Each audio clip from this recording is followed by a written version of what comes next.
કૃષ્ણાસ્તે સ્તોત્ર આપણો ચાલી રહ્યું છે. થોડું આપણે આગળના શ્લોકનું રિવિઝન કરીને આગળ વધશું.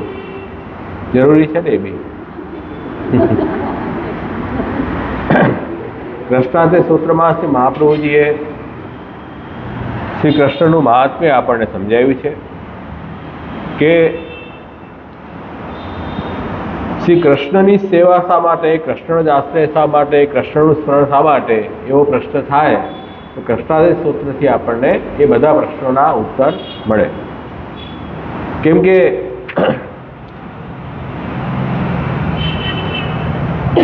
આ સ્તોત્રનું નામ જ કૃષ્ણાસ્તે સ્તોત્ર છે.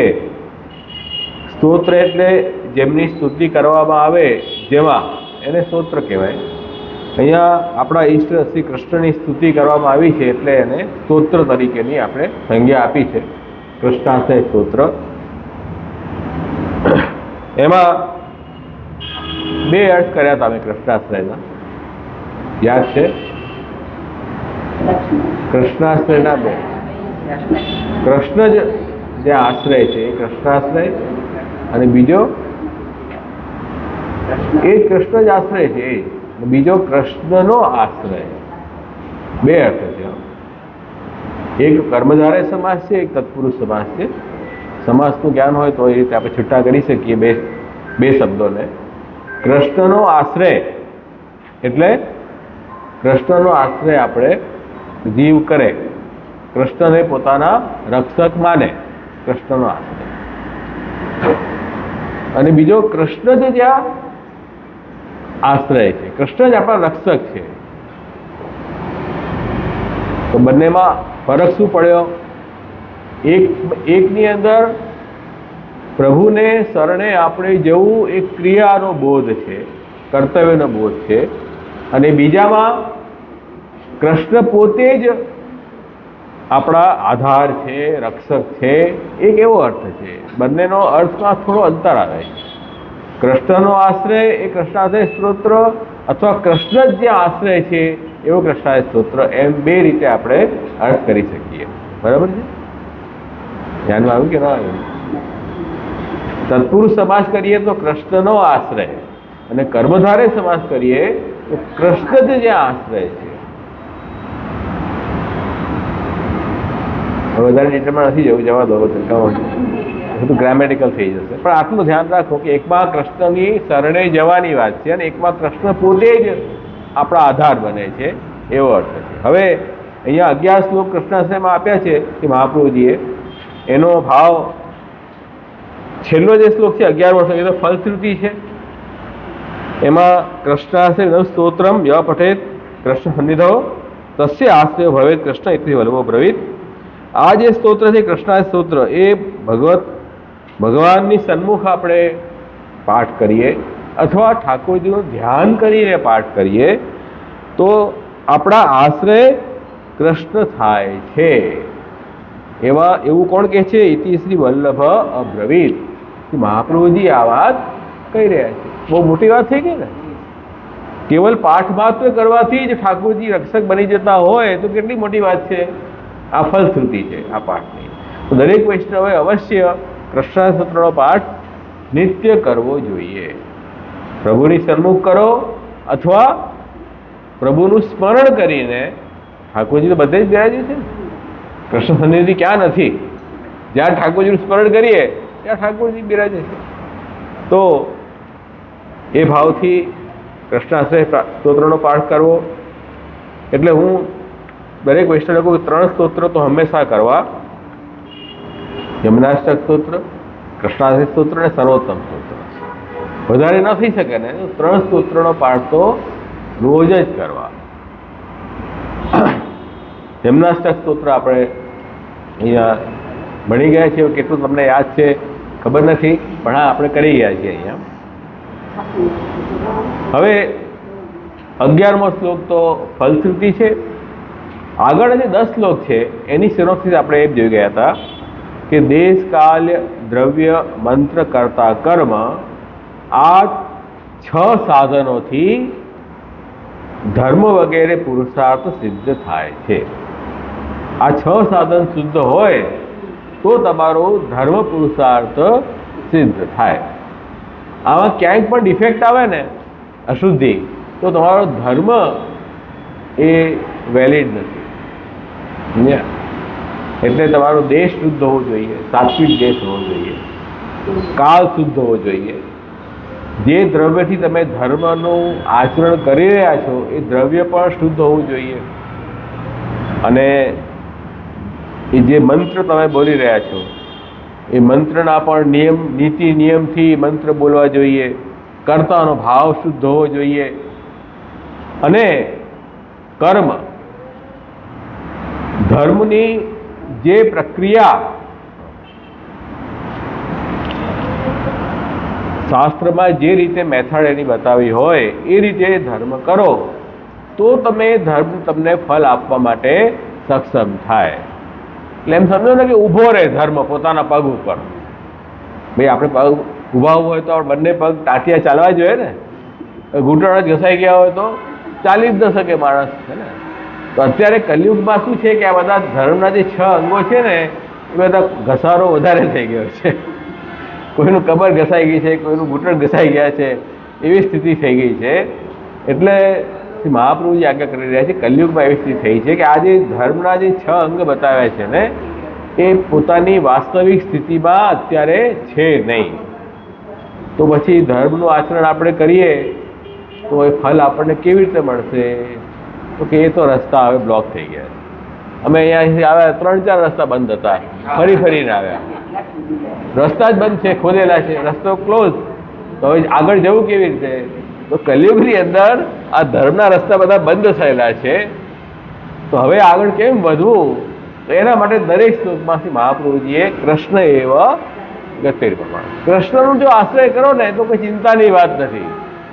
કૃષ્ણ તો ધર્મી છે ને, એમને કોણ રોકી શકે? ધર્મનું તમે રક્ષા નહીં કરી તો ધર્મ કદાચ તૂટી પડશે, પણ કૃષ્ણ તો સર્વ સમર્થ.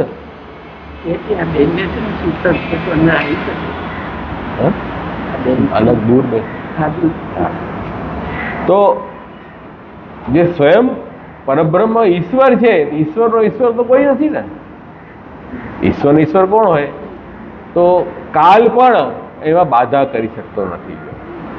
ધર્મનું આચરણ કરવામાં કદાચ કાલ આપણને બાધા, હવે કલિયુગ આવી ગયો, કલિયુગમાં આટલા ધર્મનું પાલન ન થઈ શકે તો શિથિલતા આવી જાય.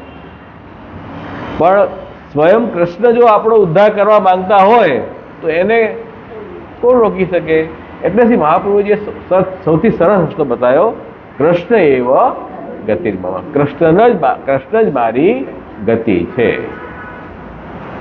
એટલે શ્રી કૃષ્ણ શરણમ મમ અથવા કૃષ્ણ એવ ગતિર્મમ બંનેનો એક જ અર્થ થાય છે, અલગ અર્થ નથી. ગતિનો શું અર્થ આપણે સમજ્યા યાદ છે કોઈ? ગતિ એટલે શું? હે? રક્ષા કરવા વાળા. શરણ એટલે રક્ષા કરવા વાળા. અહીંયા જે કૃષ્ણ, એ જ કૃષ્ણ જ મારી ગતિ છે એ જે કહી રહ્યા છે ને, એ ગતિનો એક્ઝેક્ટ અર્થ શું થાય? આશ્રય બી અર્થ થઈ શકે.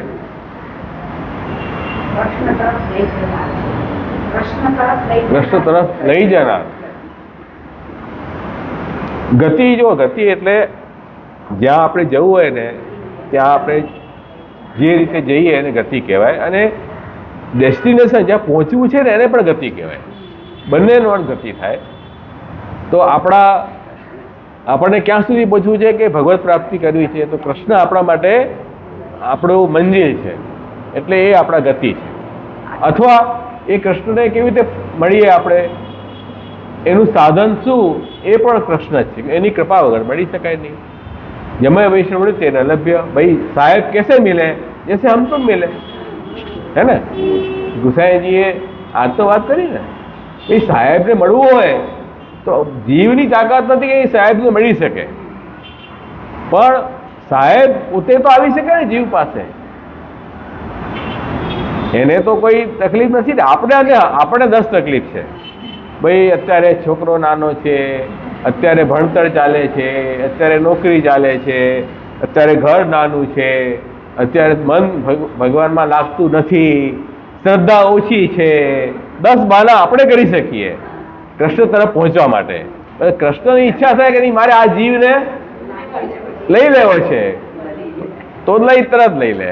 એટલે આપણે ભાવ એવો રાખવાનો છે ભાઈ એવું છે. એટલે એક જેણે બહુ સુંદર કર્યું છે કે ભાઈ પર્વત સુધી જવું આપણા માટે કઠિન છે, પણ પર્વત ચાહે તો આપણી પાસે આવી શકે છે. તો એ ઈશ્વર છે, એ ચાહે તે કરી શકે છે.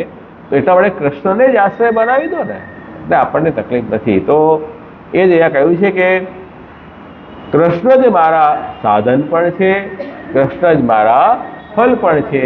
ગતિનો મતલબ સાધન અને ફલ બંને તમે લઈ શકો છો. કે પહોંચવું છે બી કૃષ્ણ પાસે, ફલ અને પહોંચવું કેવી રીતે કે ભગવત કૃપાથી જ પહોંચવું, તેમાં સાધન પણ તો કૃષ્ણ જ બની રહ્યા છે ને. તો કૃષ્ણ એવો ગતિર્મમ. અને એવકારનો અર્થ આપણે જોઈ ગયા હતા, કૃષ્ણથી અતિરિક્ત અન્ય કોઈ નહીં. અન્ય એટલે કોણ? આપણે ત્યાં મહાપ્રભુજીએ આપણું તત્વચિંતન બ્રહ્મવાદ છે. બ્રહ્મવાદનો મતલબ સર્વમ ખલુ ઇદમ બ્રહ્મ, બધું જ બ્રહ્મ જ બન્યા છે. એટલે આ જગત, આ જીવ, ઈશ્વર જે બી રૂપ પ્રગટ થયા છે બધા બ્રહ્મના જ રૂપ છે. એટલે બ્રહ્મ સિવાય તો કંઈ છે નહીં. તો હવે જ્યારે આપણે એમ કહી રહ્યા છીએ કે કૃષ્ણ એવ ગતિર્મમ, તો એવથી કૃષ્ણ જ, કૃષ્ણથી અતિરિક્ત બીજા નહીં. તો બીજા કોની વાત થઈ રહી છે? બતાવો, કોની વાત થઈ રહી? હે? તો બધા બ્રહ્મ જ બન્યા છે ને, બ્રહ્મ સિવાય તો કંઈ છે નહીં. તો પછી બીજા કોની વાત થઈ રહી? એ પ્રશ્ન છે મારો.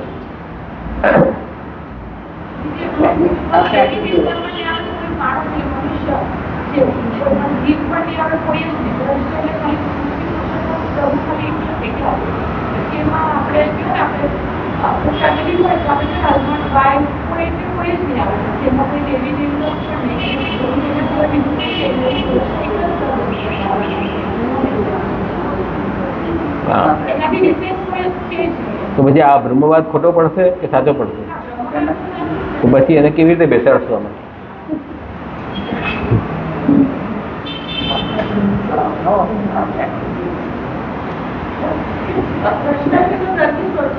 હા,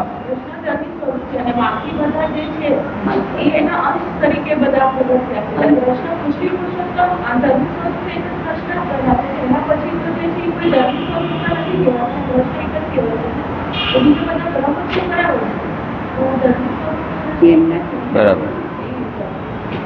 ના, વાત સાચી છે, એકદમ કરેક્ટ વાત છે.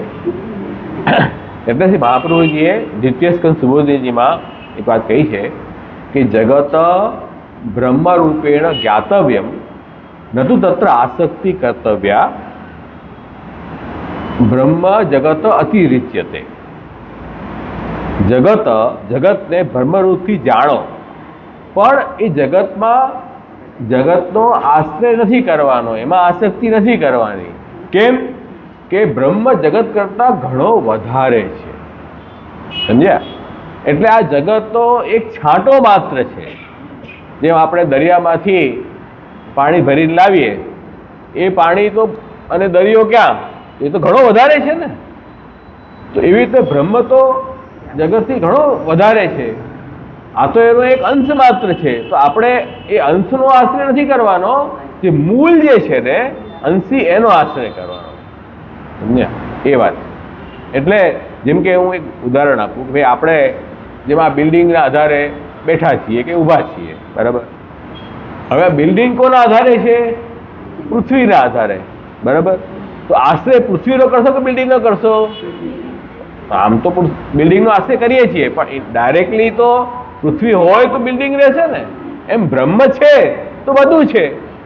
ભાઈ જેટલા બી નામ રૂપ આ જગતમાં પ્રગટ થયા છે, જીવ, જંતુ, પશુ, પક્ષી, ઈશ્વર, અવતાર, એ બધા મૂળ તો એ બ્રહ્મના જ છે ને. તો એના આધારે તો બધા રહેલા છે. તો જેના આધારે બધા રહેલા છે એનો જ આશ્રય કરવો જોઈએ ને. કેમ કે તમે જેનો આશ્રય કરી રહ્યા છો એ બી કોનો આશ્રય છે? હા, તમે કોઈ દેવનો આશ્રય કર્યો, ચલો, જેને દેવમાં શ્રદ્ધા હોય એમાં આશ્રય કર્યો, એ દેવ બી અંતે કોનાથી બંધાયેલા છે? એ પરબ્રહ્મ મૂળ જે છે એનાથી બંધાયેલા છે. તો મહાપ્રભુજી કહે છે એ મૂળનો જ આશ્રય કરો ને. આ જે નામરૂપ પ્રગટ થયા છે એનો આશ્રય કરવાથી શું ફાયદો?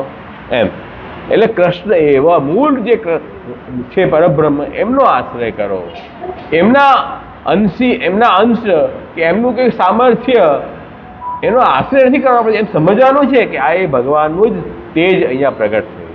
એટલે ભગવદ્ ગીતાના 10મા અધ્યાયમાં વિભૂતિ યોગમાં ભગવાને એ જ કહ્યું છે કે આ જગતના જ્યાં જ્યાં તેજ દેખાય, જ્ઞાન દેખાય, સુંદરતા દેખાય, તો મને યાદ કરો કે જો મારું જ ભગવાનનું જ કોઈ સામર્થ્ય અહીંયા પ્રગટ થયું છે. એમને આસક્તિ ત્યાં કરો, અહીંયા નહીં કરો. આ વાત એટલે ભાગવતમાં આપણે 2-3 જગ્યાએ આ વસ્તુ આવી છે કે વૃક્ષનું સિંચન આપણે મૂળમાં કરીએ છીએ તો વૃક્ષના બધા જ અંગોને પોષણ મળી જાય. પણ એક પાંદડા અને ફૂલને સિંચન કરશું તો વૃક્ષનું સિંચન નહીં થાય. તો મૂળનો આશ્રય કરવાનું છે. ઉર્ધ્વ મૂલમ અધઃશાખમ અસ્વસ્થ પ્રવર્યમ. ભગવાન કહે છે કે આ ઉર્ધ્વ મૂળ હું છું, આ જગતનું મૂળ હું છું. મૂળનો આશ્રય કરો. તો કૃષ્ણ એવ ગતિર્મમ, કૃષ્ણ બધાના જ મૂળ છે. આ વાત સમજવાની. અને પરબ્રહ્મ તો કૃષ્ણ હી, તો કૃષ્ણ કોણ છે કે પરબ્રહ્મ આનંદ સચ્ચિદાનંદ સ્વરૂપ છે, એ જ મૂળ છે. એના જ બધા નામરૂપ આખા સૃષ્ટિમાં પ્રગટ થયા છે. તો એ નામરૂપને ભગવાનનું સ્વરૂપ તરીકે સમજો. જગત બ્રહ્મરૂપેણ જ્ઞાતવ્યમ, જાણવું જોઈએ, પરંતુ આશ્રય તો એ જ ઈશ્વરનો કરવાનો છે. એટલે કોઈ દેવી દેવતાને આપણે અપમાન નથી, એમ કે આ એ જ કૃષ્ણની વિભૂતિ, કૃષ્ણનું સામર્થ્ય માનીને આપણે જય શ્રી કૃષ્ણ કરીએ, નમસ્કાર કરીએ, બીજું શું કરીએ? બસ. પણ આશ્રય ત્યાં જ રાખશું ને. એમ જેમ કોઈ સ્ત્રીના લગ્ન થાય તો ઘર પરિવારમાં જે છે તે બધા જ હોય, સાસુ સસરા જેઠ દેવર બધા જ હોય કે નણંદ, બધાને તો બધાને સાથે વ્યવહાર તો એ પતિના સંબંધથી રાખે. તો પતિનો ભાવ તો પતિમાં જ હશે કે બધામાં હશે? બધા સરખા જ છે. અમારે તો બધા પરિવાર જ કહેવાય ને. બધા સરખા છે તો સરખા થોડી છે કે બધા દેવ સરખા તો છે, આખું વિશ્વ સરખું જ તો છે. એમ નથી ભાઈ. દરેક રૂપના દરેક નામનું કાંઈ ને કોઈ વિશેષ પ્રયોજન છે. દરેક અવતાર પણ દરેક પ્રયોજનથી થાય છે. તો જે પ્રયોજનથી જે અવતાર ધારણ કર્યો ઈશ્વરે, એ જ ફલ એ અવતારથી આપશે. તમારા માટે કોઈ ચેન્જ નહીં થાય પ્રયોજન. સમજ્યા ને? એટલે જેમ બ્રહ્મા વિષ્ણુ શિવ, જેમ બાલબોધમાંથી મહાપ્રભુજી કહ્યું કે બ્રહ્માજી સર્જનનું કાર્ય કરે અને વિષ્ણુ પાલનનું કાર્ય કરે, શિવજી જે છે તે સંહારનું કાર્ય કરે. તો આ કૃષ્ણના જ અવતારો છે, ત્રણેય ગુણાવતાર છે. જે ભાગવતમાં કહ્યું છે, સાત્વિક ગુણ અધિષ્ઠાતા અવતાર વિષ્ણુ ભગવાનનો છે, રાજસ ગુણ અવતાર બ્રહ્માજીનો છે, તામસ ગુણ અવતાર અધિષ્ઠાતા શિવજી છે. તો જે પર્પઝ માટે અવતાર ધારણ કર્યું છે ને, એ જ ફલ તમને એ અવતારથી મળશે. તમે બીજી ઈચ્છા લઈને જશો, શિવજી પાસે મોક્ષની ઈચ્છા લઈને જશો, તો શિવજી શું કહે છે? ભાઈ હું મોક્ષ આપી શકું છું, ઈશ્વરનો અવતાર છું, ઈશ્વર છું, પણ મોક્ષ આપીશ નહીં, કેમ કે મારું કાર્ય નથી, હું એના પર્પઝ માટે મારો અવતાર થયો જ નથી. તો પછી શિવજી શું કરશે? એ પોતાના ભક્તને વિષ્ણુ ભક્તિ તરફ ડાયવર્ટ કરી દેશે. મોક્ષ વિષ્ણુ આપશે. અને ભક્તિની ઈચ્છા હશે તો વિષ્ણુ ભગવાન કહેશે કે એવું નહીં કરવું, કૃષ્ણ તરફ મોકલી દેશે. આવી બધી વાત છે. દરેક અવતાર દરેક પ્રયોજનથી થયા છે. ઈશ્વર તો હશે, આ બધા ઈશ્વર કોટીના દેવ છે. ઈશ્વર તો છે, સામર્થ્ય બધું જ છે, પણ આપવું ન આપવું એમના હાથમાં છે ને, કે એમણે કયા પર્પઝથી એ અવતાર ધારણ કરે છે. સમજ્યા? તો આ બધી વાત છે. તો લોકમાં પણ બધા ડિપાર્ટમેન્ટ અલગ અલગ હોય કે નહીં? ગવર્મેન્ટના ડિપાર્ટમેન્ટ અલગ હોય કે નહીં? જે ડિપાર્ટમેન્ટમાં જે કામ થતું એ જ થાય. પછી તમે કહો ને તમે બી ગવર્મેન્ટના તો કેવો, તો આ બી કરી દો ને, એમ થાય? ભાઈ ઇલેક્ટ્રિસિટી ડિપાર્ટમેન્ટ અલગ હોય, પાણીનું ડિપાર્ટમેન્ટ અલગ હોય, રોડ રિપેરિંગ ડિપાર્ટમેન્ટ અલગ હોય. મ્યુનિસિપાલિટીનું જ કામ છે ને બધું. તો આપણે કહીએ કે નહીં મ્યુનિસિપાલિટીનું કામ બધું તો મ્યુનિસિપાલિટીનું છે, તો ઇલેક્ટ્રિસિટી ડિપાર્ટમેન્ટમાં આપણે જઈને અને રોડ રિપેરિંગની એપ્લિકેશન નાખી આવીએ તો કે આ અહીંયા નહીં ત્યાં આપો, તો કે બધું બીએમસી તો છે. અરે એમ થોડી હોય બીએમસી છે તો બધા ભેદ તો છે કે નહીં એમાં? તો આ બધી વાત છે. આ એક લોજિકલ વાત છે, એમાં કંઈ બહુ એ નથી. પણ આવા આર્ગ્યુમેન્ટ લોકો કરતા હોય છે. તો આપણને ક્લેરિટી માઇન્ડમાં હોવી જોઈએ. કૃષ્ણ એવા ગતિમાં જ્યારે મહાપ્રભુજી આજ્ઞા કરી રહ્યા છે, કયા અર્થમાં કરી રહ્યા છે, બરાબર છે? કેમ કે આ કૃષ્ણ એવા ગતિમાં આ દરેક શ્લોકમાં રિપીટ થાય છે કે નહીં? એનો જ અર્થ આપણને ક્લિયર ન હોય તો કૃષ્ણાશ્રય સ્તોત્ર શું સમજાયું? કાંઈ નહીં. મેઇન ભાર જે છે ને, સોલ્યુશન કૃષ્ણ એવા ગતિમાં છે. પછી તો પ્રોબ્લેમ છે ભાઈ. સર્વ માર્ગે શું નષ્ટે શું કલૌ છે ખલ ધર્મેણી પાછળના પ્રચેલો કે અહીંયા સુધી શું છે? પ્રોબ્લેમ છે, અને સોલ્યુશન શું છે? કૃષ્ણ વગેરેમાં. તો પ્રોબ્લેમ યાદ રહી જાય ને સોલ્યુશન યાદ ન રહે તો ફાયદો નહીં. અને સોલ્યુશન યાદ છે, કયા પ્રોબ્લેમનું સોલ્યુશન કેવી રીતે આવશે એ બી તો ખબર હોવી જોઈએ ને. એવી રીતે આ ડિવિઝન છે. તો પહેલા 6 શ્લોક જે છે ને એમાં દેશ, એટલે પહેલામાં કાલ, બીજામાં દેશ, ત્રીજામાં દ્રવ્ય, ચોથામાં મંત્ર, પાંચમામાં કર્તા અને છઠ્ઠામાં કર્મ. આ 6 સાધનોની વિફલતા શ્રી મહાપ્રભુજી બતાવી છે. કલયુગની અંદર પ્રોબ્લેમ આ છે કે ધર્મના જે 6 મુખ્ય અંગ બતાવ્યા છે એ વિફલ થઈ ગયા છે કોઈને કોઈ કારણથી. એના કારણે ધર્મમાં એ શક્તિ નથી રહી કે તમને ફલ આપી શકે. ધર્મના નામે મોટો મોટો હોવાપો ઘણો થાય છે દુનિયામાં, આ યજ્ઞ કરો ને પેલો યજ્ઞ કરો, પણ તમારું સક્સેસ કેટલું થાય છે ભગવાનને ખબર. એટલે લોકોને આ બધા જે વસ્તુ સમસ્યા છે કલયુગમાં ખરેખર એમાં શ્રદ્ધા નિષ્ઠા ઘણી છે, અને જે સોલ્યુશન છે ઠાકોરજીનો આશ્રય એમાં નિષ્ઠા નથી. ખાસ કરીને પુષ્ટિમાર્ગી જીવોને, બીજાને જે હોય કરે, પછી પુષ્ટિમાર્ગી જીવ છે જે વૈષ્ણવ છે એને તો સમજ હોવી જોઈએ ને. ભાઈ ઠાકોરજીની શરણાગતિ, આશ્રય અને સેવા અને સ્મરણ એમાં જેટલું પાવરફુલ વસ્તુ છે ને એવી કોઈ નથી. પણ આપણને એ ઓછું લાગે છે અને બીજી વસ્તુ વધારે લાગે છે. એ આપણી સમજમાં ખરાબી છે, યા આપણી નિષ્ઠા પ્રોપર નથી. તો આ રીતે પહેલા 6 શ્લોકમાં 6 સાધનની વિફલતા અને કૃષ્ણનો આશ્રય જ એ દરેકનું સમાધાન છે. એ 6 શ્લોકની સિનોપ્સિસ છે. એના પછી જે 4 શ્લોકો છે એમાં અનુક્રમથી ધર્મ, અર્થ, કામ અને મોક્ષ ચારે પુરુષાર્થ જે છે તે ભગવાન છે.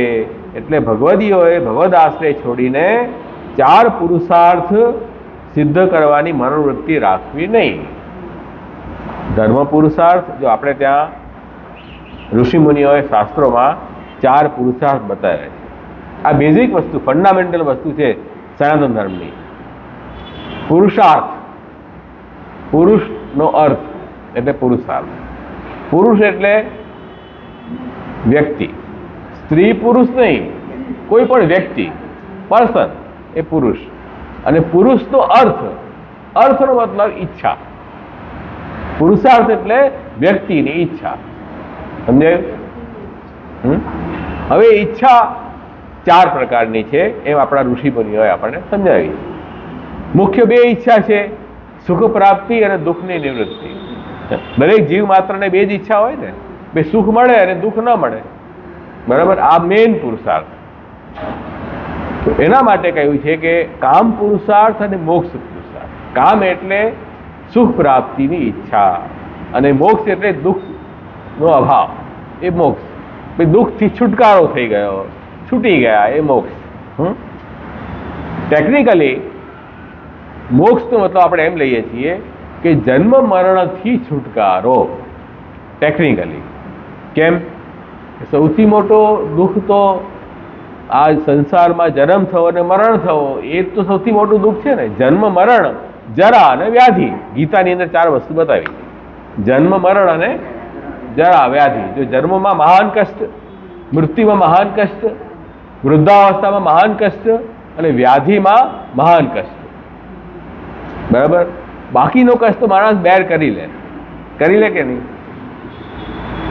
એટલે એને ઉપેક્ષા કરી દે. અમે તો બહુ આનંદમાં, સુખીમાં છીએ, આનંદમાં છીએ, બાકીના કષ્ટમાં. આ 4 વસ્તુ છે તે કોઈનાથી બેર થતી નથી. પછી ભૂલી જઈએ આપણે, જન્મ થઈ ગયો આપણે એટલે ભૂલી ગયા. જે વખતે જન્મ થયો છે ત્યારે કેટલું કષ્ટ થશે માણસ, એ યાદ રહે ને અત્યારે. અને મૃત્યુ વખતે જે કષ્ટ થાય ને માણસને, જ્યારે જીવ નીકળે ને શરીરમાંથી, બહુ કષ્ટ થાય. ઘણાને નથી થતું, ઘણાને ઘણો કષ્ટ થાય. તો એ બંને કષ્ટ બહુ ભારી છે. અને વૃદ્ધાવસ્થા, બિચારા જે વૃદ્ધ છે એ જાણતા હશે કે કષ્ટ છે, અને બીમારી પણ કષ્ટ છે. જો બાકી બધા કષ્ટ તો નાના મોટા છે, તો આપણે સહન કરી લઈએ. તો આપણે ત્યાં મોક્ષ પુરુષાર્થ ટેકનિકલી એમ કહ્યું છે કે જન્મ મરણથી છુટકારો થાય ને, બર્થ અને ડેથની સાયકલમાંથી બહાર નીકળી જવું, એ સૌથી મોટી સિદ્ધિ છે માણસ. આ તો મોક્ષ છે. અને કામ પુરુષાર્થ શું છે? કામનો મતલબ કે દરેક ઇન્દ્રિયના અનુકૂળ વિષય આપણને પ્રાપ્ત થાય એને આપણે કામ કહીએ. એ ઈચ્છા, કામ એટલે ઈચ્છા. કેવી ઈચ્છા? ભાઈ જોવાની ઈચ્છા, સાંભળવાની ઈચ્છા, ખાવાની ઈચ્છા, દરેક ઇન્દ્રિયોની વિષયોને મળી જાય ઈચ્છા. બરાબર? હવે આમાં ટેકનિકલી એવું છે કે જે બહારના જે વિષયો છે, જોવાના, ખાવાના, સાંભળવાના, આ બધા જે વિષયો છે એને જેટલું ભોગે છે ને માણસ, એટલું એને આગળ જઈને કષ્ટ થાય છે, કાંઈ ને કંઈ પ્રોબ્લેમ આવે છે. તો વિષય ભોગથી પછી અંતમાં વૈરાગ્ય જીવને આવે. તો એના કારણે એમ કહે છે કે ભાઈ વિષય ભોગ આપણા માટે એ ઈચ્છા કામની નથી. કઈ ઈચ્છા કામની છે? કે આત્મસુખ, પોતાના આત્માથી સંતુષ્ટ રહેવું. બહારના વિષયોને ભોગવીને જે સુખ મેળવે છે એ સુખ જ નકામું છે. એ સુખ છે નહીં, ખાલી બહારથી દેખાય છે સુખ, પણ સુખ જેવી વસ્તુ છે નહીં. દરેકમાં કાંઈ ને કાંઈ લોચા લપસા છે એમાં, દરેક સુખમાં. વધારે ખાવાથી તકલીફ, વધારે મોબાઈલ જોવાથી આંખમાં તકલીફ, વધારે સાંભળવાથી કાનમાં તકલીફ, તો દરેકમાં સમસ્યા જ રહેલી છે. એટલે આ બધા ઇન્દ્રિયોના ભોગ જે છે ને એ કંઈ બહુ કામના છે નહીં. એટલે ઉપરથી સુખ લાગે પણ અંદર દુઃખ ભરેલું છે. એટલે વાસ્તવમાં કામ પુરુષાર્થ કયું કે આત્મ વિષયક, પોતાનો આત્મચિંતન, આત્માથી સુખ મેળવવું. બે આપણા આત્મા એટલે પરમાત્મા બિરાજે છે દરેક હૃદયમાં, એનો અનુભવ જ કરવો, એ જ વાસ્તવમાં ઈચ્છા અને સુખ છે. એ જ વાસ્તવમાં કામ પુરુષાર્થ છે.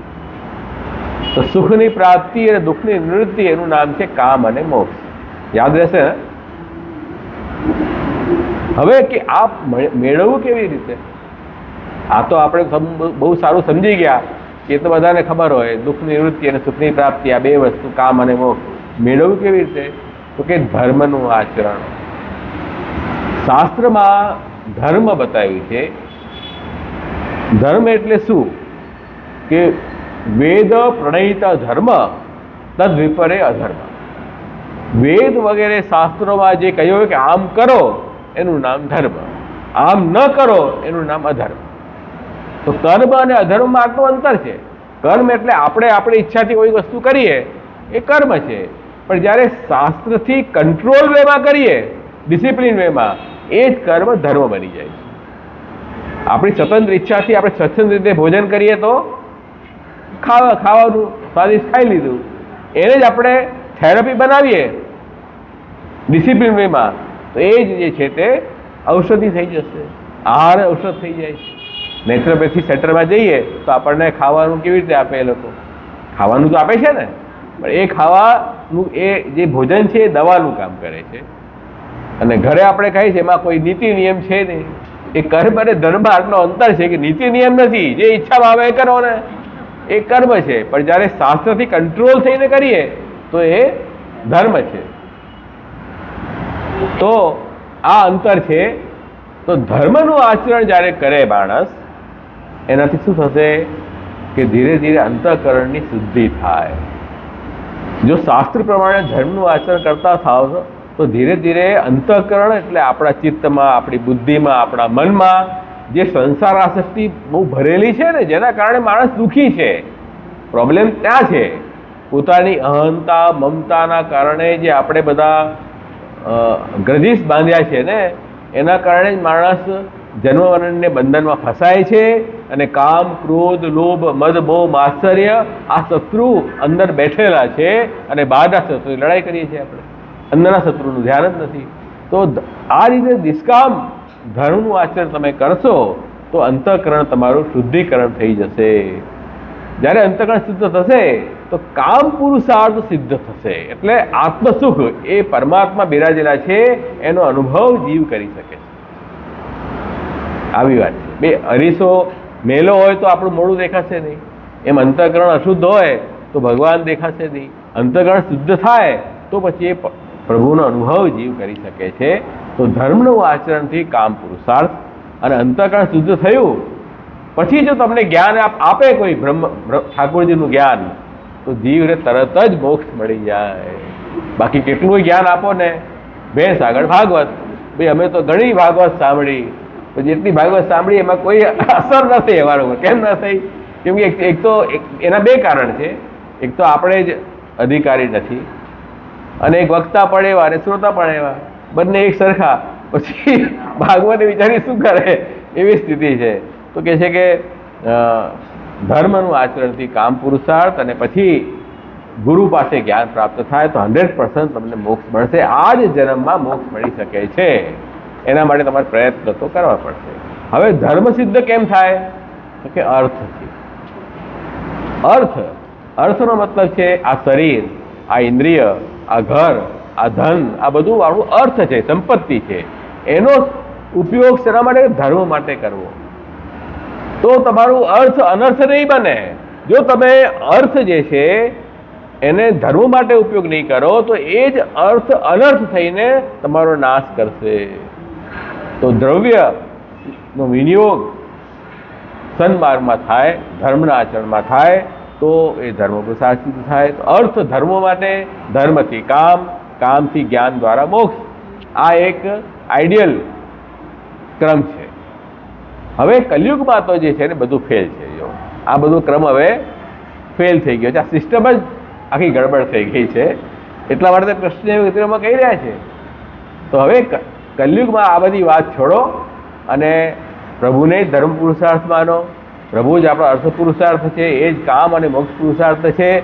એ વાત મહાપ્રભુજી કૃષ્ણાશ્રયમાં આપણને સમજાવી રહ્યા છે. પછી આપણને કોઈ ચિંતા નથી. કેવી રીતે છે એ તો જ્યારે શ્લોક વાંચશું ત્યારે બતાવીશ. આ ખાલી સિનોપ્સિસ છે. સિનોપ્સિસ એટલે બંધારણ. બંધારણ મતલબ કઈ ગ્રાઉન્ડ ફ્લોરમાં કાર પાર્કિંગ, વધારે માણસો છે પહેલા માળે કાર પાર્કિંગ, વધારે સેકન્ડ ફ્લોરમાં કાર પાર્કિંગ, ત્રીજા માળથી રહેવાનું શરૂ થશે, અથવા તો જીમ આવી જશે. પછી આ બધું માળખું છે. તો આ કૃષ્ણાશ્રયના 10 માળનું માળખું મેં તમને સમજાવી દીધું કે પહેલા 6 શ્લોકમાં દેશ કાલ દ્રવ્ય મંત્ર કરતા કર્મની વિફલતા અને એ વિફલતાનો ઉપાય કૃષ્ણનો આશ્રય, અને નેક્સ્ટ 4 શ્લોકમાં ભગવાન શ્રી કૃષ્ણ જ આપણા ધર્મ, અર્થ, કામ, મોક્ષ પુરુષાર્થ છે. અને છેલ્લો શ્લોક જે છે તે ફલશ્રુતિ છે, પાઠથી ફલશ્રુતિ. સમજાયું? આ છે 11 શ્લોકનું વિવરણ. હવે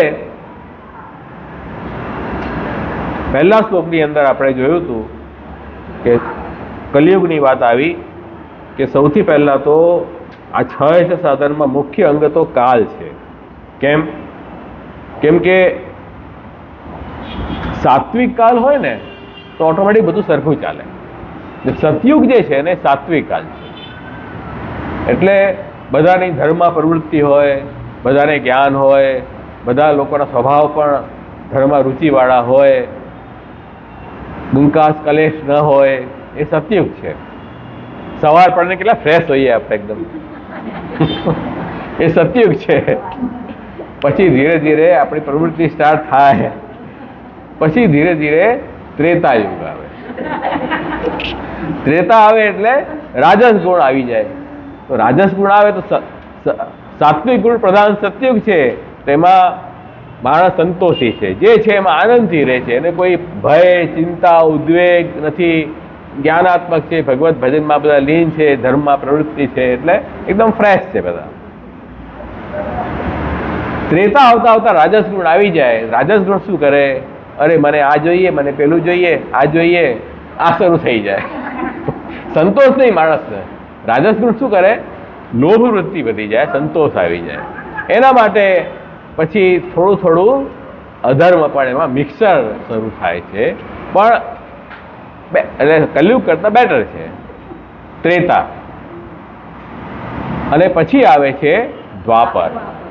દ્વાપરમાં સપ્તગુણ તો દબાઈ ગયો, રાજસ તો ઘૂસી જ ગયો હતો, અને એમાં તામસ પણ મિક્સ થયો, એટલે અજ્ઞાન પણ ત્યાં આવી ગયો.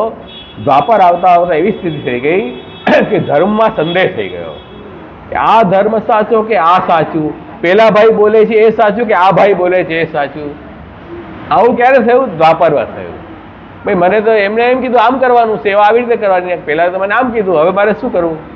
કન્ફ્યુઝન આવી ગયા ને, સંશય થઈ ગયું, સંદેહ થઈ ગયા. આ દ્વાપરનું છે એ બસ રાજસ તામસ થઈ ગયું, આવી સ્થિતિ આવી ગઈ. તો હવે તકલીફ છે. હવે આ બપોર પછીની વાત છે.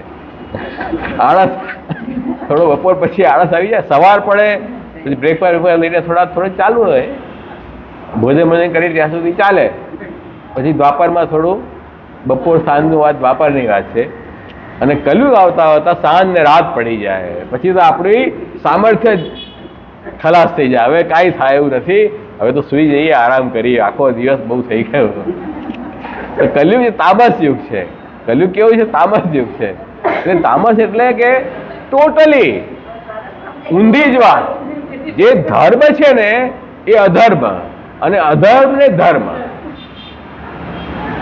આપણે કહીએ અરે ભાઈ એમ કરો, હવે ઠાકોરજીનો આશ્રય રાખો, આ માદી માથાકૂટમાં મત પડો, પેલું કરું ના કરું, કૃષ્ણ અષ્ટાક્ષર મંત્રો જપ કરશો તોય તમારું જીવન એવું ના હોય. મારે તો પેલું મોટું કામ કરવું છે. જાઓ ભાઈ જાઓ, ત્યાં જાઓ. મારે માણસને સાચી વાત છે ને ખોટી લાગે, અને ખોટી વાત સાચી લાગે, એનું નામ છે કલયુગ. તામસ યુગ છે, તામસ અંધકાર યુગ છે. એમાં બધું ઊંધું ઊંધું દેખાય આપણને. એ સ્થિતિમાં અત્યારે આપણે જીવી રહ્યા છીએ. હજી 5000 વર્ષ થયા છે કલયુગને. બહુ 4,32,000 કલયુગના વર્ષ છે. તો આ સ્થિતિ છે, બહુ સારી સ્થિતિમાં છે અત્યારે. આપણે કમસે કમ કૃષ્ણ નામ તો લઈએ છીએ, સેવા તો કરીએ છીએ, થોડી આપણે રુચિ તો છે, તો હજી મતલબ બહુ સારી સ્થિતિ કહેવાય. ભયંકર સ્થિતિ ક્યારે આવશે? જ્યારે એમાં કલ્કી અવતારનું વર્ણન આવે છે ભાગવતમાં, કે ભગવત નામ સંભળાશે જ નહીં ક્યાંય, એવી સ્થિતિ થઈ જશે. બહુ ભયંકર સ્થિતિ થઈ જશે તો. એટલે એ કલયુગની એવી સ્થિતિ છે. એ કલયુગની અંદર એટલે કાળ આ વાત શા માટે કરી કે કાળ છે ને મુખ્ય વસ્તુ છે. જે ટ્રેન્ડમાં ચાલતું હોય ને એનાથી વિરુદ્ધમાં આપણે ન જઈએ. જેમ કોઈ જે ફેશન ચાલતી હોય, આપણે કે આવું સારું ન આવે, આવા કપડાં પહેરાય, આવા ન પહેરાય, ના ફેશન છે હું આવું જ પહેરીશ. હવે પેલું જીન્સ પહેરે ને એમાં ફાટેલા જીન્સ પહેરે. તો મને ના એકવાર તો મને પહેલાં ખબર નહોતી, મેં કીધું આવું ફાટેલું કેમ પહેર્યું છે? તો મને મારા બાવા કે આવું ન પૂછાય, આ તો ફેશન છે, એને એમ નહીં કહેવાનું, એને ખરાબ લાગશે. મેં એવું છે, હવે હું નહીં પૂછું. ફાટેલા કપડાં પહેરીને આવે છે માણસ, ભાઈ આને જ લોકો સારું માને છે, શું કરવાનું? તો જે ટ્રેન્ડ ચાલતું હોય ને એનાથી વિરુદ્ધ આપણે ન કરી શકીએ. આપણો ગર્સ ન ચાલે એમ કરવાનું. એટલે ભલે જે ખોટું ચાલે ખોટું, એમાં આપણે સાથ આપવો પડે. આ કાળનો પ્રવાહ એવો છે, કાળનો પ્રવાહ એવો છે ને આપણે એમાં રહેવું જ પડે. આ સમસ્યા છે. તો જે વેશભૂષા બદલાઈ ગઈ, ખાવા પીવાના ઢંગ બદલાઈ ગયા, તો કાલ પ્રવાહ છે ને. હવે આપણે બીજી કોઈ વાત કરશું તો આપણને કોઈ મૂર્ખ ગણશે કે કેવી વાત કરે છે, આવી વાત કરે છે, તને આટલું જ્ઞાન નથી, આટલા ઓર્થોડોક્સ છો તમે, રિજિડ છો, એમ આપણને કહે. આવી સ્થિતિ છે જમાના સાથે. હા એ જ કહું છું ને. તો હવે જમાના સાથે એ જ કાળ પ્રવાહમાં રહેવાનું. જે કાળ ચાલતો એ પ્રમાણે આપણે નભાવવાનું. આ બધું કાળ એટલો પ્રભાવશાળી છે કે બધું ચેન્જ થઈ જાય. એટલે સૌથી પહેલા કાલની વાત મહાપ્રભુજી કરી કે સર્વ માર્ગે શું નષ્ટ, બધા જ માર્ગ નષ્ટ થઈ ગયા કલયુગમાં. કેમ? ખલધર્મિણી. કેમ કે અંતર્દુષ્ટ છે ને. ખલધર્મિણી એટલે જે અંદરથી દુષ્ટ છે. અંદરથી દુષ્ટનો મતલબ શું કે અજ્ઞાનના કારણે બહારથી સારું સારું દેખાય, અંદર બધી પોલમપોલ ચાલતી હોય, આનું અંદરથી દુષ્ટ, અંતર્દુષ્ટ કહેવાય. અને પાષંડ એનો મતલબ પાષણ. જે શાસ્ત્રમાં કહ્યું હોય ને ધર્મ, એ આપણને ન ગમે, ન હોય ને એ જ મુખ્ય છે, એ જ પાખંડ છે મુખ્ય. એનું નામ પાખંડ ને. એનો પ્રચાર વધારે થવાથી જે માર્ગ હતા ને ભગવત પ્રાપ્તિના માર્ગ, કર્મ માર્ગ, જ્ઞાન માર્ગ, ઉપાસના માર્ગ, ભક્તિ માર્ગ, સાંખ્ય, યોગ, આ બધાનું થઈ ગયું પોતનું ખતમ થઈ ગયા. કેમ કે તમારી વૃત્તિ જ ખરાબ થઈ ગઈ. એટલે હવે એ માર્ગ તમને ક્યાંય પહોંચાડશે નહીં. હવે એના ભરોસે તમે રહો તો હવે કાંઈ થવાનું નથી. તમારે હવે ઠાકોરજીનો આશ્રય જ રાખવો પડશે, બીજો કોઈ જ રસ્તો નથી. હવે આમાં ઘણી બધી વાત પહેલાંના સેશનમાં અમે નહોતી કરી, થોડું એડિશન કરીશ. તે વખતે બધું આટલી બધી વાત કહે ને તમને જરા બોધરેશન થઈ જાત, એટલા માટે મેં થોડું હળવાશમાં લઈ લીધેલું તે વખતે. હવે થોડુંક આપણે થોડું ડિટેલમાં લઈશું. હવે એક વાત તો બતાવી હતી ભાઈ, કર્મ માર્ગ નષ્ટ કેમ થયો? કર્મ માર્ગનો મતલબ યજ્ઞ કરીને અને મોક્ષની પ્રાપ્તિ કરવી. જો આપણે ત્યાં સોમયાગ છે, અગ્નિહોત્ર છે, આ બધા મોટા મોટા યજ્ઞ કરવાથી માણસને મોક્ષ પ્રાપ્તિ થાય. અત્યારે કોઈને મોક્ષ જોઈતો નથી. જો સાચી વાત હોય, કોઈને મોક્ષ જોઈએ છે? સંસાર જોઈએ છે. સાચી વાત એ છે કે માણસે સંસાર, ભાઈ આ સોમયાગ કરું, આ વિષ્ણુયાગ કરું, મને શું ફાયદો થશે? મારો ધંધો વધશે, મારા દુશ્મન નષ્ટ થશે, મને કંઈ ફાયદો થશે? તો સંસાર જોઈએ છે ને, મોક્ષ કોને જોઈએ છે? આ સ્થિતિ છે અત્યારે. યજ્ઞ પણ આપણે સાંસારિક સુખની પ્રાપ્તિ માટે કરીએ છીએ, આ હકીકત છે. આ સ્થિતિમાં શ્રી મહાપ્રભુજી આગળ કહી રહ્યા છે કે એ સ્થિતિમાં એ કર્મ માર્ગ જે છે એની ખોટો અર્થ થઈ ગયો. હજી થોડા આપણે આગળ વધીએ, થોડી બુદ્ધિ વિકસિત થઈ હોય તો સંસાર સુખથી થોડા સ્વર્ગ સુખ સુધી જાય, સ્વર્ગલોક ત્યાં સુધી માણસ જાય. કે સ્વર્ગલોક એટલે એવો લોક કે જ્યાં અહીંયા જેવું સુખ મળે છે ને એના કરતાં 1000 ટાઈમ બેટર સુખ મળશે, એનો મતલબ સ્વર્ગલોક. તો લોકો આ યજ્ઞ સ્વર્ગલોકની પ્રાપ્તિ માટે કરતા થયા. એ પણ વાસ્તવમાં યજ્ઞનો ફલ નથી બતાવ્યો. સ્વર્ગનો મતલબ સ્વર્ગલોક નથી, સ્વર્ગનો મતલબ જે છે એ બતાવ્યો છે કે જ્યાં આત્મસુખ બતાવ્યો છે. સ્વર્ગનો મતલબ પોતાનામાં જ સુખની પ્રાપ્તિ કરવી, પોતાનામાં પરમાત્માનો અનુભવ કરવો, એ જ આત્મસુખ, એ સ્વર્ગનો અર્થ છે. એટલે ત્યાં કહ્યું છે કે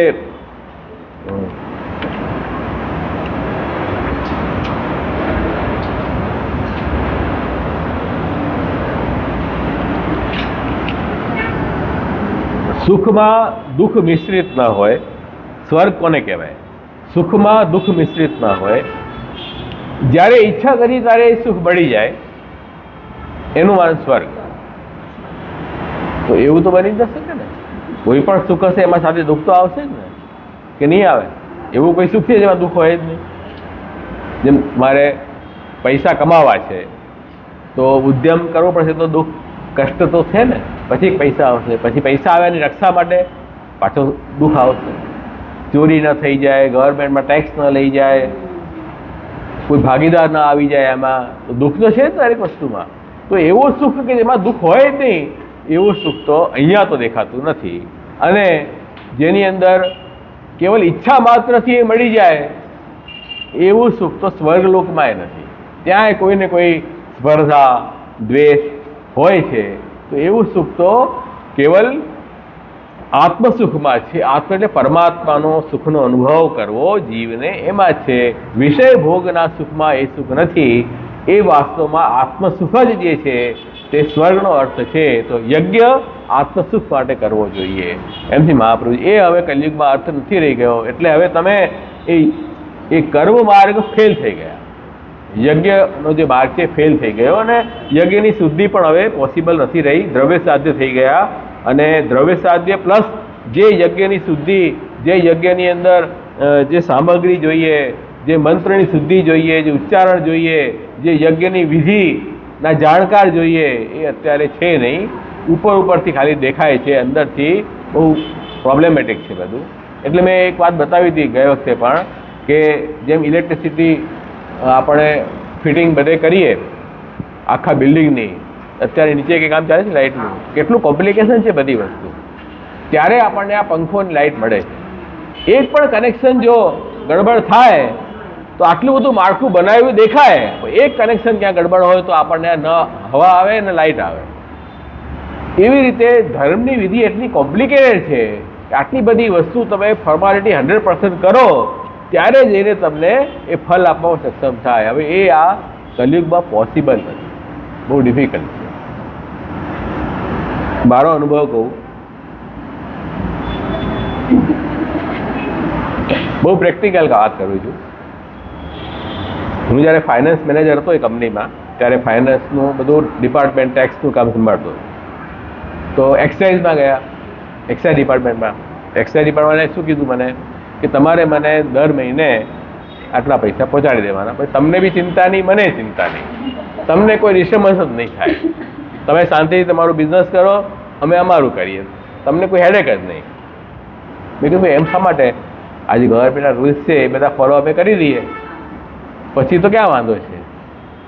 તો કે હા, તમે કરી શકતા હો તો કરી લો, બધા રૂલ્સ ફોલો કરી લો, ક્યાંક ક્યાંક તો હું મિસ્ટેક કાઢી જ લઈશ. એમ મને કે થોડીક તો મિસ્ટેક નીકળશે જ, પછી તમારે ધક્કો ખાવો પડશે, પછી તમારે અહીંયા આવવું પડશે, 4 ધક્કા ખાશો, તમે પૂરી કરશો બરાબર છે, બધી ફોર્માલિટી પૂરી કરશો, પણ કાંઈ ને કાંઈ તો મિસ્ટેક નીકળશે ને, હું તમને પાછા મોકલી દઈશ, પછી તમે પાછા આવશો, પછી પાછી એક મિસ્ટેક કાઢીશ, પછી તમે પાછા જશો, તો તમને કેટલી તકલીફ થશે. જો તમે એક વારમાં તમારું કામ થઈ જાય છે, તમારે 10 વારમાં આવવું પડશે.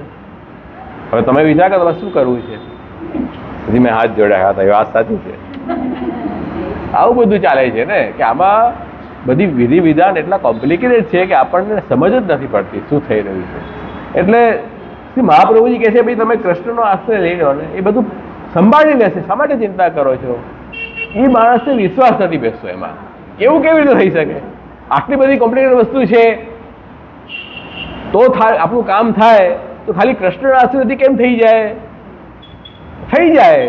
કૃષ્ણ કોણ છે તમને ઓળખ છે એમની? એ ઓળખ જ નથી તમને.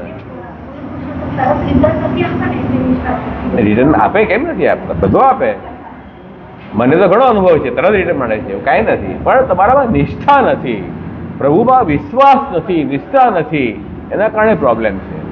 તો મહાપ્રભુજી કે કૃષ્ણનો આશ્રય કરો ને, કૃષ્ણને શરણે જાઓ ને, બધું સિદ્ધ થઈ જશે. કોઈ ચિંતાની વાત નથી. બધા એના હાથમાં છે બધી વસ્તુ. કરતું મકરતું અન્યથા કરતું સામર્થ્ય ભગવાનમાં છે. તો ભગવાને મારે જે શરણે આવી જાય ને, એને કાંઈ ચિંતાની જરૂર નથી. અનન્યા ચિંતન તો એ જન્યા પ્રભુ પાસે તે તેષામ અભિયુક્તા નામ યોગક્ષેમ વહામહમ. ભગવાન પોતે કહી રહ્યા છે કે જે મારે શરણે આવી જાય, જે મારી સેવા પર થઈ જાય, મારો આશ્રય જે કરે છે, એને જીવનમાં જે બી વસ્તુ ન મળી હોય હું અપાવી દઈશ, જે છે એની રક્ષા હું કરીશ. શા માટે ચિંતા કરે છે? એ પ્રભુના વાક્યમાં વિશ્વાસ નથી માણસને. હદ થઈ ગઈ. ઠાકોરજી પોતે ગીતામાં કહી રહ્યા છે આ વાત, એમાં આપણને વિશ્વાસ નથી બેસતો. અને પેલા ભાઈએ મને આમ કહ્યું છે ને એવું કરવા દોડીશ, પણ ઠાકોરજી સાક્ષાત જે કહી રહ્યા છે એનો વિચાર તો કર ભલા માણસ. તો આ જીવની તકલીફ આ છે. તેના કારણે આપણા કામ સક્સેસ થતા, એનું કારણ એ છે. ઠાકોર જો વિશ્વાસ હોય પ્રભુ બધું સારું જ કરે, એવું બને જ નહીં. વિવેકસ્તુ હરિસર્વ જે છાતા કરી હતી.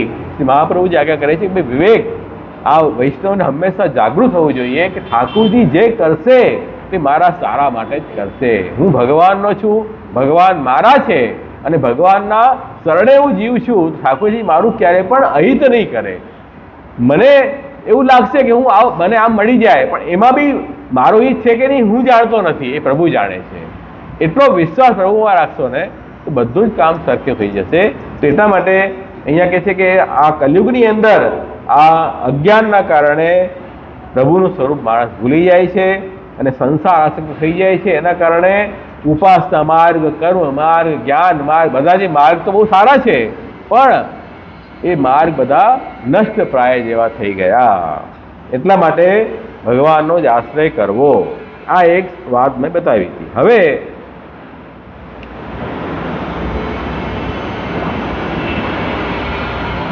એક પ્રશ્ન એવો આવ્યો કે ભાઈ તમે એમ કહો છો કે ભાઈ કલયુગમાં બધું નષ્ટ થઈ ગયું, બધા માર્ગ, તમે કૃષ્ણનો આશ્રય કરશો, કૃષ્ણની ભક્તિ, તમને કંઈ વાંધો નહીં આવે. તો અમારો એવો પ્રશ્ન છે કે ભાઈ તમે જે જીવ છો એ કલયુગમાં જ છો કે કલયુગની બહાર છો? કલયુગમાં જ છો ને. તો કલિકાલમાં જ તમે છો, તમે પણ ઘરમાં આસક્ત છો, બધું ઘરની બધી ક્રિયાઓ, લૌકિક ક્રિયાઓ તમે કરી રહ્યા છો. તો પછી તમારામાં અને પેલા કર્મ જ્ઞાન વાળમાં ફરક શું? તમે બી તો એ જ એન્વાયરમેન્ટમાં છો, એ જ વાતાવરણમાં તમે બી છો. તો તમે કહો છો કે અમને વાંધો નહીં આવે ને પેલાને વાંધો આવશે, બધા માર્ગ નષ્ટ થઈ ગયા, અમારો માર્ગ નષ્ટ ન થયો, એમ કેમ પોસિબલ છે? આ એક શંકા ઊભી થઈ. એ શંકાનો ઉત્તર જે છે તે આપી રહ્યા છે સુખદેવજી ભાગવતમાં. શું આપી રહ્યા છે રાજા પરીક્ષિતને? ભાઈ કલિકાલ દોષનો નિધિ છે. કલિકાલ જે છે દોષનો ખજાનો છે. કેમ? તામસ યુગ છે ને, એટલે અંધકાર યુગ છે, એટલે દોષનો ખજાનો છે, નેચરલ છે. તો પણ એમાં એક મહાન ગુણ રહેલો છે, એક મોટો ગુણ એ રહેલો છે કે ભગવાન કૃષ્ણના કીર્તન માત્ર કરવાથી મનુષ્ય પોતાના કર્મબંધનથી છૂટીને મોક્ષની પ્રાપ્તિ કરે છે. આ વાત ભાગવતમાં સુખદેવજીએ રાજા પરીક્ષિતને કહી. તો કલયુગ બે અંતે જે કાળ છે પણ ભગવાનનો સેવક છે ને, તો જે પ્રભુનું નામ લઈ રહ્યો છે જે જીવ, તો કાલ શું કહેશે કે આ ભગવાનનું નામ લે છે ને, એટલે એને હું પરેશાન કરીશ તો મારી ચોટલી તો ઠાકોરજીના હાથમાં છે, તો હું ઠાકોરજીનો અપરાધ કરીશ, એટલે એ કલિકાલ જે છે એને પરેશાન નહીં કરી શકે. એ તો કૃષ્ણના કીર્તન માત્રથી જ એનું બંધન છૂટી જશે. આ કલિયુગમાં મોટો ગુણ છે. કલિયુગ બધાને પકડે. કોને પકડે? જે ભગવાનથી બહિર્મુખ હોય એની બોચી પકડે, પણ જે ઠાકોરજીને સન્મુખ હોય એને કલિયુગ પણ હાથ ન લગાડી શકે. એ વાત છે. અને જે અજામિલના દૃષ્ટાંતમાં તમે જુઓ કે અજામિલે તો કઈ ઈશ્વર બુદ્ધિથી તો નારાયણ નામ નહોતું લીધું ને, પુત્ર બુદ્ધિથી લીધું, છતાં પણ અજામિલને જ્ઞાન નથી કે નારાયણ કોણ છે, પણ જે કાલ છે એને તો જ્ઞાન છે ને કે નારાયણ તો ઈશ્વરનું નામ છે. તો આ જીવને નરકમાં લઈ જઈ શકાય નહીં, ના લઈ જઈ શક્યા. તો એ જ અહીંયા કહી રહ્યા છે કે આ કલિયુગની એક મહત્તા મોટી છે કે કલિયુગની અંદર બધા જ માર્ગ ફેલ થઈ ગયા છે. જેમ કે અહીંયા બીજું બી વચન છે કે સતયુગમાં ભગવાનનું ધ્યાન કરવા માત્રથી જ પ્રભુની પ્રાપ્તિ થઈ જાય, કેમ કે હૃદય શુદ્ધ હોય, એમાં કચરો તો છે નહીં. ઠાકોરજીનું ધ્યાન સ્મરણ કરો, ઠાકોરજી પધારી જાય, તરત જ સામે બિરાજે. એટલે ધ્યાન કરવા માત્રથી જ સતયુગમાં પ્રભુ પ્રાપ્તિ થાય. ત્રેતામાં યજ્ઞથી ભગવાનની પ્રાપ્તિ થાય. ત્રેતા તો આપણે જોઈ ગયા ને, રાજસ ગુણ મિક્સ થઈ ગયું એમાં. એટલે ત્રેતામાં યજ્ઞ કરવાથી, કેમ કે અંતઃકરણ શુદ્ધ નથી, યજ્ઞ કરશું તો મલિનતા દૂર થશે, તો ભગવત પ્રાપ્તિ થશે. તો યજ્ઞથી ત્રેતામાં પ્રભુ પ્રાપ્તિ થાય. દ્વાપરમાં ઈશ્વરની ઉપાસના પૂજા કરવાથી ગતિ પ્રાપ્ત થાય. કેમ? હવે અંતઃકરણની શુદ્ધિ પણ નથી અને યજ્ઞમાં ભગવત રૂપ ધ્યાન કરવું પણ પોસિબલ નથી. એટલે મૂર્તિ પૂજા પરથી શરૂ થઈ. મૂર્તિ પૂજા દ્વાપરથી શરૂ થઈ. પહેલાં તો યજ્ઞમાં જ ભગવાનનું ધ્યાન થઈ જતું, પછી દ્વાપરથી પછી મૂર્તિ પૂજામાં પ્રભુની ઉપાસના શરૂ થઈ અને પૂજા વિધાનથી બધી પૂજા થવા લાગી, એનાથી ઉદ્ધાર થવા લાગ્યો. હવે કલિકાલમાં તો કેવલ નામ સંકીર્તનથી જ ઉદ્ધાર થઈ જાય છે. તો હવે ડિફિકલ્ટ કયું છે અને ઇઝી કયું છે, સરળ કયું છે અને કઠિન કયું છે? કલિયુગમાં સરળ છે ને, કેમ કે સતયુગમાં તો ધ્યાન, હવે ધ્યાન કરવા બેસવું ડિફિકલ્ટ. આપણને કોઈ કે ધ્યાન કરો ભગવાનનું, તો ભગવાનનું જ ધ્યાન નહીં, બધું ધ્યાન આવી જશે, એવી સ્થિતિ છે ને. અને યજ્ઞ કરવા બેઠો, કોણ યજ્ઞ કરાવશે? યજ્ઞ કરો તો હમણાં કે 100 યાગ કરવો છે તો કેટલો ખર્ચો? તો 50 લાખનો ખર્ચો થાય કમસે કમ. હવે કોના પૈસા, આટલા પૈસા ખર્ચવાની તાકાત છે 50 લાખની? પછી ઉઘરાણી કરવી પડે, 50 લાખનો ખર્ચો ખાલી. એના પછી જાણકાર મળવા મુશ્કેલ, એ મંત્રના જાણકાર, વિધિના જાણકાર, એ શુદ્ધિ અશુદ્ધિ બધું બહુ ડિફિકલ્ટ છે. એમાંથી આ બધું કરીને પણ અંતે એનું રિઝલ્ટ શું આવશે એ આપણને ખબર નથી, આટલું શ્રમ લઈને પણ. તો યજ્ઞથી હવે કાંઈ થવા એવું નથી. અને પૂજાના વિધિ વિધાન પણ બહુ કઠિન છે.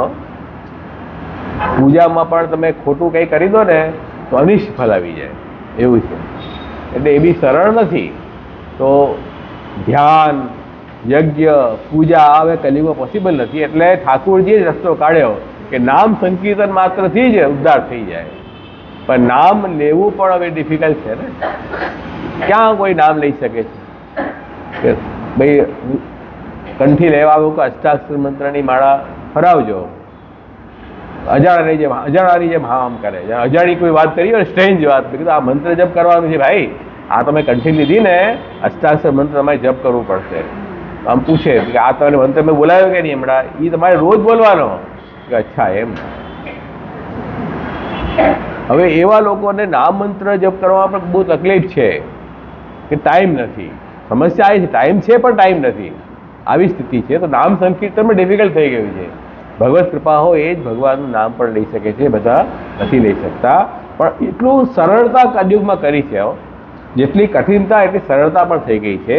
તો કલયુગમાં તો કૃષ્ણ એવ ગતિ બાબા, કૃષ્ણનું નામ માત્ર લેવાથી જ જીવને મુક્તિ થઈ જાય છે. આ તો શાસ્ત્ર કહે છે આપણને, ભાગવતમાં જ આ વાત કહેલી છે. એટલે જે ખરેખર સમજુ માણસ છે ને, જે જાણકાર માણસ, એ કલયુગની પ્રશંસા કરે છે. આ કલયુગ તો સારો છે, કેવળ સંકીર્તન માત્રથી જ ભગવાનના મુક્તિ થઈ જાય. બાકી અત્યારે જો સતયુગમાં આવો તો કેટલી આપણને મહેનત કરવી પડત નહીં. આમાં તો કેવલ એકવાર શ્રી કૃષ્ણ શરણમાં એટલું બોલી લો, બસ થઈ ગયું તમારું કામ. સેવા નહીં, સ્મરણ નહીં, કાંઈ નહીં. અષ્ટાક્ષર મંત્ર ખાલી હૃદયમાં ધારણ કરો તો તમારું કામ થઈ ગયું. એ તો ક્યાંય બી કરી શકો છો, એમાં તો કોઈ બાદ નથી ને. મેટ્રો ટ્રેનમાં જતા હોય ત્યારે તમે અષ્ટાક્ષર મંત્ર મનમાં કરી શકો છો, ઓફિસમાં બી તમે કરી શકો છો, અને એવો અભ્યાસ થઈ જાય તો દરેક કામ કરતી વખતે પણ અષ્ટાક્ષર મંત્ર કરી શકો છો. આટલું ઇઝી થઈ ગયું ને, કેટલું ઇઝી છે, પણ એ પણ માણસ નથી કરી શકતો. હવે કહે છે કે ભાગવતમાં કહ્યું છે કે ભગવાનના જે ભક્તો છે, જે ભગવાનના શરણે ગયા છે, એમને ગ્રહ સંસાર બંધનના કારણ થતા નથી. કેમ કે દેવતાઓએ સ્તુતિ કરી અને મેં કહ્યું કે હે ભગવાન, જે લોકો આપના મંગલમય નામ અને રૂપનું શ્રવણ કરે છે, કીર્તન કરે છે અને બીજાઓને સ્મરણ પણ કરાવે છે, પોતે પણ ધ્યાન કરે છે અને પોતાની બધી ક્રિયાઓ કરતી વખતે આપણા ચરણારવિંદમાં આપણું ચિત્ત જે સ્થાપિત કરે છે, એને ફરી સંસારમાં આવવું પડતું નથી. એકદમ ઇઝી રસ્તો છે, એમાં કાંઈ કઠિનતા જેવું લાગતું જ નથી મને. પછી કહ્યું કે ચોથા સ્કંદ ભાગવતમાં કે પ્રાચીન બરીના પુત્રને ભગવાને ઉપદેશ આપ્યો કે પ્રચેતાઓને, હે રાજકુમારો, જે મનુષ્ય ગૃહસ્થાશ્રમમાં રહીને સત્કર્મ કરે, બરાબર છે, તો કરવા જ જોઈએ, પણ મારી એટલે ભગવાનની ચર્ચામાં દિવસ રાત વ્યતીત કરે એને ક્યારેય પણ સંસાર બંધન કરતા થતો નથી. આપણે જ્યાં બ્રહ્મ સંબંધ થાય ને જીવનું, તો સંબંધ ભગવાનથી સ્થાપિત થયો અને એ સંબંધમાં આપણે શું બોલીએ છીએ કે દેહ, ઇન્દ્રિય, પ્રાણ, અંતઃકરણ, દારાગાર, પુત્ર, આપ્ત, વિત્ત, ઇહ, પરાણી, કોઈ વસ્તુ છૂટી છે? આ શરીર, આ ઇન્દ્રિય, અમારું અંતઃકરણ, અમારા પ્રાણ, અમારી પત્ની, આ મારો છોકરો, આ મારું ધન, આ મારું ઘર, અને આ લોકમાં જે બી કંઈ મારું છે, અને મર્યા પછી જે બી કંઈ સાધન મને મળશે તે બધું જ ભગવાનને અર્પણ કરું છું. બધું ભગવાનના માટે છે. આખી સૃષ્ટિ ભગવાનની છે. ભગવાનને પોતે ક્રીડા માટે બનાવી છે. આ બધી વસ્તુ ભગવાનની છે. આવો સંબંધ પ્રભુથી સ્થાપિત કરીએ પછી જે બી કંઈ ક્રિયા આપણે કરીએ છીએ એ ભગવાનની પ્રસન્નતા માટે કરીએ છીએ. તો હવે કોઈ બી ક્રિયા તમે કરશો એ બંધન કરતા કેવી રીતે થશે? નહીં થાય ને. સંબંધ પ્રભુથી થઈ ગયો ને, પ્રભુથી સંબંધ ન થયો તો બધું અપવિત્રતા છે. સંબંધ થઈ ગયો, બધું પવિત્ર થઈ ગઈ, એ વસ્તુ તમને બંધન કરતા ક્યારે પણ નહીં થાય. એટલે બ્રહ્મ સંબંધ બહુ જરૂરી છે, અને બ્રહ્મ સંબંધની ભાવનાનું અનુસંધાન રાખવું જોઈએ, સતત અનુસંધાન રાખવું જોઈએ. એટલા માટે બ્રહ્માજીએ પણ ભગવાનની સ્તુતિ કરતા કહ્યું કે હે શ્રી કૃષ્ણ, જ્યાં સુધી મનુષ્ય સંપૂર્ણ રીતે આપના નથી થયા ત્યાં સુધી તેઓને કામ, ક્રોધ, લોભ, મદ, મોહ, માત્સર્ય, આ બધા દુષ્ટ શત્રુ ચોરના ભય છે. જે દિવસ આપણા થયા નથી ત્યારે જ એને ઘર જે છે તે કેદખાનું છે. આ ઘર કેદખાનું છે, ગ્રહ અંધકૂપ છે. કેમ કે આ ઘરમાં જે આસક્તિમાં પડ્યો એને પછી જન્મ મરણથી છુટકારો નથી મળતો, અને એને મોહ બેડી સમાન છે. પણ જ્યારે એ મનુષ્ય આપણો થઈ ગયો પછી તો એને કોઈ વસ્તુ બંધન કરતા નથી. આ ઘર પણ ભગવદર્થ હોવાથી ભગવાનના માટે છે, ઘર પણ ભગવાનની ભક્તિ માટે છે, એવો જ્યારે ભાવ આવ્યો ત્યારે પછી કોઈ બંધન કરતા રહેતું નથી. આખો ભાવ જ બદલાઈ ગયો. મતલબ તાત્પર્ય શું છે કહેવાનું? બહુ સીધી વાત છે. જેમ રહો છો તેમ રહો, એ જ ઘરમાં રહેવાનું છે, એ જ જોબ કરવાની છે, એ જ ધંધો કરવાનો છે, એ જ પરિવારમાં રહેવાનું છે, પણ દ્રષ્ટિ તમારે ભાવ બદલવાનું જરૂરી છે. ભાવ ભેદથી ફલભેદ છે. ભાવ તમારો ખોટો છે તો ફલ પણ ખોટું મળશે, અને ભાવ તમારો સાચો છે તો ફલ પણ સાચું મળશે. એટલે ભગવાને ગીતામાં આ વાત કહી છે કે જે યજ્ઞ છે અથવા તપ છે, સાત્વિક હોઈ શકે, રાજસ હોઈ શકે, તામસ હોઈ શકે. સાત્વિક ભાવથી તમે યજ્ઞ કરશો તો સાત્વિક ફળ મળશે, મોક્ષ મળશે. રાજસ ભાવથી યજ્ઞ કરશો તો વિશેષ સુખ મળશે, અને તામસ ભાવથી યજ્ઞ કરશો તો તમને નરક મળશે. તો યજ્ઞ તો એ જ છે ને, પણ ભાવ અશુદ્ધ થવાથી ફલમાં પણ અશુદ્ધતા આવી. એવી રીતે તમે આ જ સંસારમાં પણ રહો છો, પણ દ્રષ્ટિ તમારી બદલાઈ ગઈ, ભાવ બદલાઈ ગયો, તો આખો ફલમાં ભેદ થઈ ગયો. પછી આ સંસાર તમને બંધન કરતા નહીં. જે દિવસે આપણે કૃષ્ણને શરણે ગયા, કૃષ્ણથી સંબંધ બાંધ્યો અને ભગવદર્થ બધી વસ્તુ છે એવું મનમાં ભાવ આવ્યો, તે દિવસથી પછી આ સંસાર બંધન કરતા નથી. પોતાના સ્વાર્થ માટે ભોગવા માટેનો ભાવ હશે તો બંધન કરતા છે. આટલી વાત છે. હવે આ સરળ લાગતી હોય તો સરળ છે, અને કઠિન લાગતી હોય તો કઠિન છે. વાત તો આટલી જ છે. એટલે ભગવદીઓ જે છે એમની ક્રિયા તો બહારથી લૌકિક જેવી દેખાય, પણ વાસ્તવમાં અલૌકિકતા છે. કેમ કે લૌકિકમાં અ લાગી ગયો ને, આગળ અલૌકિક થઈ ગયો. લૌકિક ક્રિયાને પણ ભગવાન માટે જ્યારે આપણે એનો વિનિયોગ કર્યો તો પછી એ લૌકિક નથી રહી ગઈ, અલૌકિક થઈ ગઈ. એટલે ગંગાજળનું ઉદાહરણ યાદ રાખો કે ગંગાજળમાં અન્ય જલ પણ મળે છે, તો એ અન્ય જલ પણ ગંગાજળ જેવી જ થઈ જાય, પછી એ ગંગાજળથી અને ભેદ નથી કરતા. તો એવી જ રીતે અન્ય વસ્તુ પણ પ્રભુ સંબંધમાં આવી ગઈ તો એ પણ ભગવદરૂપ થઈ ગઈ, એ બંધન કરતા નથી રહેતી. એટલે કૃષ્ણ પ્રીત્યર્થ, કૃષ્ણની પ્રસન્નતા માટે જ્યારે આપણે કર્મ કરીએ એટલે આપણે સંકલ્પ પણ બોલીએ છીએ ને, કોઈ પણ યજ્ઞના કે જે બી શ્રાદ્ધ કર્મ જે બી આપણે કર્મ કરતા હોઈએ એમાં શ્રી ગોપીજન વલ્લભ પ્રીત્યર્થમ, આ હું દાન કરું છું, આ યજ્ઞ કરું છું, આ તપ કરું છું. તો ગોપીજન વલ્લભ પ્રીત્યર્થ એટલે ગોપીજન વલ્લભની પ્રસન્નતા માટે, મારા સ્વાર્થ માટે હું નથી કરતો. આ શુદ્ધ ભાવ આપણે રાખવાનો છે. એટલે શ્રી મહાપ્રભુજીએ પુષ્ટિ પ્રવાહ મર્યાદામાં કહ્યું છે કે લૌકિક વૈદિકમાં કાપટ્ય રાખવું અને વૈષ્ણવતામાં સહજતા રાખવી. કાપટ્ય એટલે છેતરવાની વાત નથી. લોકવેદમાં અનાસક્ત ભાવ રાખવો, લોકવેદમાં ફલમાં આસક્તિ ન રાખવી, ભગવાનની પ્રસન્નતા માટે લૌકિક શાસ્ત્રીય કર્મ કરવા, અને વૈષ્ણવ ધર્મ છે ભગવત સેવા, ભગવત સ્મરણ, એમાં સહજતા રાખવી, એમાં આસક્તિ રાખવી કે નહીં આ જ મારો મુખ્ય ધર્મ છે. તો માણસને ક્યારે પણ બંધન નહીં થાય, એ છૂટી જશે. એવો માર્ગ શ્રી મહાપ્રભુજી આપણને બતાવ્યો છે. બીજી વાત કે જે ભગવાનની સેવા સ્મરણમાં તત્પર હોય કોઈ જીવ, અને એને બીજા જે શાસ્ત્રીય કર્મ કરવાનો સમય ન મળે, જો આપણને ખબર નથી ઘણા બધા કર્મ આપણે કરવા જોઈએ. જેમ ગ્રહસ્થ હોય તો 5 યજ્ઞ કરવા જોઈએ, પંચયજ્ઞ, મનુષ્ય યજ્ઞ, ભૂત યજ્ઞ, ઋષિ યજ્ઞ, દેવ યજ્ઞ, આ બધા 5 યજ્ઞ આપણે કરવા જોઈએ કમ્પલસરી. આપણથી 2 પેઢી ઉપર જશો ને બધા કરતા હતા, હવે બધું છૂટી ગયું. તો આ બધા કર્મ પણ કરો, ન કરો તો તમને દોષ લાગે છે. હે હા ના ના, આ કમ્પલસરી. જો શાસ્ત્રમાં અમુક કર્મ કમ્પલસરી કયા છે, આ તમારે કરવા જ છે, ન કરો તો એનો દોષ લાગે, એમાં અન્યાશ્રય નથી. જેમ બ્રાહ્મણ છે, જે દ્વિજ છે, જેને જનોઈ લીધી છે, ત્રિકાળ સંધ્યા કરવી જોઈએ. તમે ત્રિકાળ સંધ્યા ન કરો તો તમને દોષ લાગે, તો એમાં અન્યાશ્રય નથી. એ સંધ્યાના અંતર્ગત બધા દેવને નમસ્કાર પણ એમાં આવે છે, તે કરવા જોઈએ. કેમ કે આ કર્મ છે, અને કર્મ ઈશ્વરનું સ્વરૂપ છે. એટલે કર્મના અંગભૂતથી આપણે બધું દેવતાઓની પ્રતિષ્ઠા પણ એમાં થાય, એમાં અન્યાશ્રય નથી. સમજ્યા ને? કે કર્મો જ ભગવાનનું સ્વરૂપ છે. તો આજે અનિવાર્ય જે શાસ્ત્રીય કર્મ છે એ કરવા જ જોઈએ, ન કરવાથી દોષ લાગે છે. પણ આમાં એવો પ્રશ્ન આવ્યો કે જે અનિવાર્ય કર્મ પણ કરવા જોઈએ પણ નથી કરી શકતા. ભાઈ સેવામાં, અશ્રયામ સેવામાં અમે લાગેલા છીએ, તો કહે છે કે તે સ્થિતિમાં કોઈ કર્મનો લોપ થઈ જાય તો સેવાના અનવસરમાં કરવા.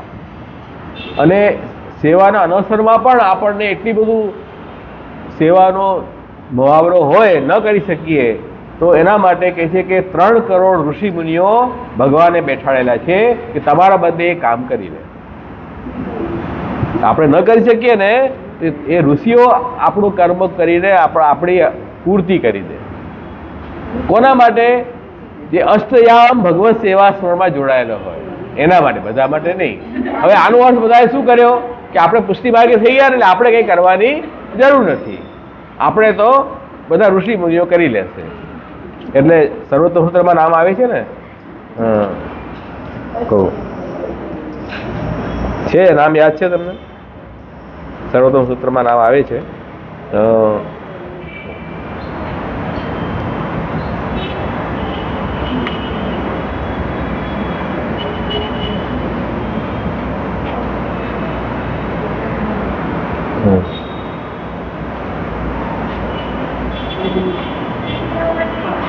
સ્વદાસાર્થ કૃતા અશેષ સાધન.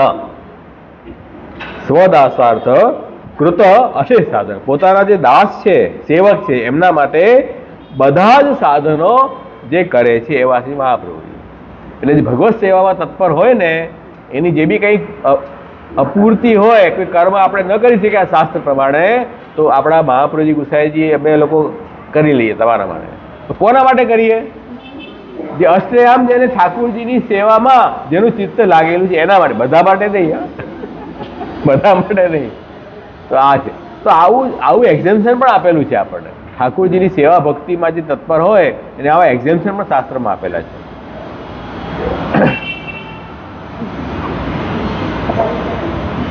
અને પછી કહે છે કે એવા જે ભગવદીઓ હોય એનાથી કોઈ, ધારો કે કોઈ પાપ પણ થઈ ગયા, એવા ભગવદીઓને પાતક પણ થાય તો એ પાતક એને ફલ નરકાદીના ભોગવવા પડતા નથી. ભગવત સેવા સ્મરણથી જ એના બધા જ પાપ નષ્ટ થઈ જાય છે. એટલું બધું મહાત્મ્ય છે. એક ઝારેજી ભરવાનું ફલ જે છે ને, આપણા વાર્તાઓ બતાવ્યું છે કે અશ્વમેઘ યજ્ઞનું ફલ મળે. બોલો, એટલે આપણે એમ કે કમસે કમ સેવા તમે ન કરી શકતા વધારે તો ઝારીજી ભરવી, ઠાકોરજીને એક મિશ્રી ભોગ ધરી દો, કાંઈ નહીં તો, અને તહસ્પર્શ કરી લો. આટલું બી કરો ને, આટલી સેવા તો કમસે કમ નિયમ આપણે રાખવો જ જોઈએ. આટલો નિયમ તો અવશ્ય હોય. વધારે સેવા તમારે ટાઈમ ન હોય, સવારે ઝટપટ કરી દીધા, એક ઝારીજી ભરી દીધી અને ભોગ ધરી દે, બસ. પછી તમારે જે કરવું હોય એ કરો. આટલું તો કરી શકો છો. આમાં કેમ નહીં વાર લાગે? એમાં કે ઠાકોરજી તમને હાથ પકડીને બેસાડી થઈ જશે, બેસ અહીંયા જ મારી પાસે એમ કહેશે, તો આપણો ધન્ય થઈ ગયા. આપણે ઠાકોરજી એક દિવસે આપણને બેસાડી દે હાથ પકડીને, તારે 3 કલાકથી ઊભા થવાનું નથી, અહીં બેસી જા, બેસી જાય. એવું તો થવાનું નથી. તો આટલું તો કરશે, કરો. 10 મિનિટની વાત છે, ક્યાં વધારે વાત છે ભાઈ? પ્રભુના ચરણાવિંદનો સ્પર્શ હૃદયમાં લગાડીએ તો આપણા બધા દોષ દૂર થાય. જો ઠાકોરજીના ચરણાવિંદને ધોયો બ્રહ્માજીએ, એ ગંગાજલ થઈ ગયું. અને ગંગાજલનું મહાત્મ્ય આજે એટલું છે કે ગંગાજલનું કોઈ સ્નાન કરે તો બધા જ એના પાપ નષ્ટ થઈ જાય છે. તો ભગવાનના ચરણાવિંદમાં કેટલું સામર્થ્ય છે. મહાપ્રભુજી રોજ ચરણસ્પર્શ અવશ્ય કરવા અને ઝારીજી અવશ્ય ભરવી, ભોગ ધરવા, બસ આટલું કરો. 3 પાઠ બતાવ્યા મેં, 3 પાઠ કરી લો. અષ્ટાક્ષર મંત્ર એક માળા કરી લો. બ્રહ્મ સંબંધ લીધું હોય તો પંચાક્ષર મંત્ર, ગદ્ય મંત્ર, બસ બધી છૂટા આખો દિવસ. હવે ક્યાં માંગ્યા છે વધારે તમને? આટલું તો કરી શકો છો ને. આમાં ક્યાં વાંધો છે? કઈ વાંધો નથી. કરવું હોય ને તો બધું થઈ શકે. Van there is a will there is a way. અને વિલ જ નથી તો કઈ રસ્તો પછી છે. એનો રસ્તો તો હું અહીંયાથી ઉપરથી નીચે પડીશ તોય કાંઈ નહીં થાય એવું છે. તો આ રીતે અહીંયા બહુ સુંદર મહાત્મ્ય બનાવ્યું છે ભગવદ આશ્રયનું. હવે કહે છે કે ભાઈ તમે બધી વાત કરી, આ બધી વાત તમે જે કહો છો ને એ તો બહુ ભક્તિભાવવાળો વ્યક્તિ હોય એના માટે છે. અમારામાં એવી ભક્તિ નથી, એટલું સેવા સ્મરણ તત્પરતા એ નથી. તમને આવા થોડી લાગુ પડશે. અમને તો બધા જ કલયુગ ખાઈ જશે અમને તો. અમે સેવાય નથી કરતા, નથી સ્મરણ કરતા, તો હવે કેમ કરશો? તો કે છે હવે તમે ભગવદ્ ગીતાનો વાત યાદ રાખો. સર્વધર્માન પરિત્યજ્ય મામ એકમ શરણવ્રજ અહં ત્વા સર્વ પાપેભ્યો મોક્ષિષ્યામિ મા શુચિ. આ તો ગીતાનું વચન તો ઠાકોરજીનું છે ને, એ તો તમને યાદ છે કે નહીં? એમાં સ્પષ્ટ કહ્યું છે કે જે બધા ધર્મોને છોડીને એક મારે શરણે આવી જાય એને કોઈ ચિંતાની વાત, બધા દુઃખથી હું એને છોડાવી દઈશ. આ ઠાકોરજીએ પ્રતિજ્ઞા કરી છે. બધા ધર્મોને છોડવાનો મતલબ શું છે? કે જે ઠાકોરજીના આશ્રય શરણ જવામાં જે આપણને વિરોધી ધર્મો હોય એને છોડવાની વાત છે. એ કયા? પ્રભુને છોડીને અન્યમાં વિશ્વાસ રાખવો, પ્રભુમાં અવિશ્વાસ કરવો, આ બધા અન્ય ધર્મ છે. એને છોડીને અને પ્રભુને શરણે જેવું ઠાકોરજી જ મારા રક્ષા કરવાવાળા છે, એ જ મારો ઉદ્ધાર કરશે, હું એનો જ અંશ છું, એનો દાસ છું, આવો જો ભાવ રાખે તો પછી કે ઠાકોરજી કે એને આટલો ભાવ રાખશે ને બસ પર્યાપ્ત છે, વધારે મારે અપેક્ષા જ નથી એ વ્યક્તિથી. લો, આ જીવન ખાલી આટલો ભાવ રાખે ને પ્રભુ તો પણ એનો ઉદ્ધાર થઈ જશે. આ ભાવ રહેવો જોઈએ. કેમ કે પ્રભુ એમ કહે છે કે જે દુરાચારી વ્યક્તિ પણ હોય, અપિચિત સુદુરાચારો, ભજન એવા અન્ય ભાગ, સાધુ રહેશે મંતવ્ય કે એ દુરાચારી માણસ પણ જો મારે શરણે આવી જાય ને તો એ સારો માણસ થઈ ગયો, દુરાચાર વધારા દિવસે નહીં રહે. કેમ કે કોનાથી જોડાઈ રહ્યો છે? ભગવાનથી. તો ભગવાનથી જોડાશે તો પછી દુરાચારી કેમ રહેશે? અને ભગવાનથી જોડાયેલા માણસો દુરાચારી આપણને દેખાઈ રહ્યા છે, એનો મતલબ શું થયો કે ભગવાનથી જોડાયા નથી, દોડ કરે છે. ભગવાનથી જોડાવાનો દોડ કરે છે. ખરેખર દિલથી જો જોડાયો હોય ને પ્રભુને તો એ દુરાચારી બહુ ટેમ્પરરી, એ દુરાચાર નીકળી જશે, એની મહેનત નીકળી જશે. ભાઈ, જ્યાં જ્ઞાન હશે ત્યાં અંધકાર રહી શકે? જ્યાં સૂર્ય હોય ત્યાં અંધારું રહી શકે? ન રહી શકે. તો જ્ઞાન હોય ત્યાં અજ્ઞાન ન રહી શકે. આ તો એક સામાન્ય વાત છે.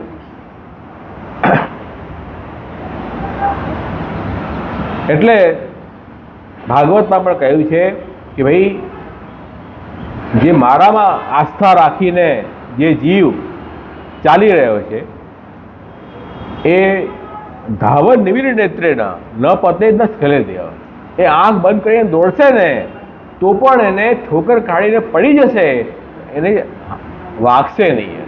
એવો આ માર્ગ કૃષ્ણ શરણાગતિનો માર્ગ છે કે ઠાકોરજી રક્ષા કરશે. પ્રહલાદજીનો કેવો ભાવ હતો પ્રભુમાં, એને કેટલા સંકટ અને કેટલા દુઃખ આવ્યા અને ઠાકોરજી એને બધા જ દુઃખમાંથી છોડાવ્યો છે. એવો ભાવ, એક અનન્ય ભાવ હતો ને એમનો. એવો અનન્ય ભાવ રાખવો જરૂરી છે.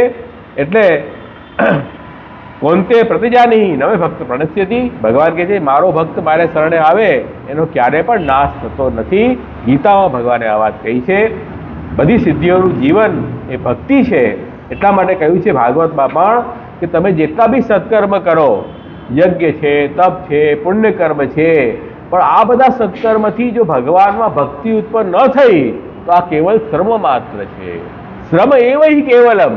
આ ભાગવતના પહેલા અધ્યાયમાં, બીજા અધ્યાયમાં જ આ વાત કહી છે. લો, પ્રથમ સ્કંદના, કે કેવલ શ્રમ છે. આટલા તમે દોડાદોડ કરો છો. ઘણા લોકો એટલો બધો ધંધો કરે 15-20 વર્ષથી, છેલ્લે એમને લોસમાં જ હોય, હંમેશા લોસમાં જ હોય. કીધું તારો ધંધો ન કરો વધારે સારું ને, શાંતિથી બેસી જવાનું. ભાઈ, મને એક ભાઈ મળ્યા કે મેં આટલા વખત ધંધો કર્યો તો મને જેટલું કમાણી હતી એ તો બધી ગઈ અને 20 કરોડનું દેવું થઈ ગયું. મેં કીધું તમે ધંધો ન કર્યો તો કેટલા શાંતિથી જીવત? 20 કરોડની માસના કોટનો ન થાત. તો ન આવડતું ન કરવું. એ જ કહે છે કે તમને આટલા બધા સત્કર્મ કરો છો, પુણ્યકર્મ કરો છો, પણ એનાથી જો હૃદયમાં ઠાકોરજી માટે પ્રેમ ન જાગે ને એ કર્મનો કશો અર્થ જ નથી. એ ભાગવત આપણને આમ ડંકો વગાડીને કહે છે. એટલી ભક્તિની મહત્તા બતાવી. બધી સિદ્ધિઓનું જીવન ભગવત શરણાગતિ અને ભગવાનની ભક્તિ છે. તો ભાગવત વાંચ્યું અને જો આપણને ઠાકોરજીનું સ્વરૂપ જ્ઞાન ન થયું, પ્રભુની ભક્તિમાં નિષ્ઠા ન જાગી, તો ભાગવત તમે સાંભળ્યું જ નથી.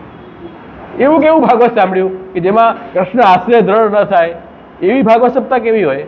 મને સમજાતી નથી કે કેવી ભાગવત સપ્તાહ છે એવી. કૃષ્ણ આશ્રય, અન્ય આશ્રય તમે ન છોડી શકો, ઠાકોરજીનો વિશ્વાસ તમને દ્રઢ ન થાય, એવી સપ્તાહ કેવી સાંભળી તમે? એ તો ભાગવત છે નહીં, કે બીજું સાંભળીને આવે.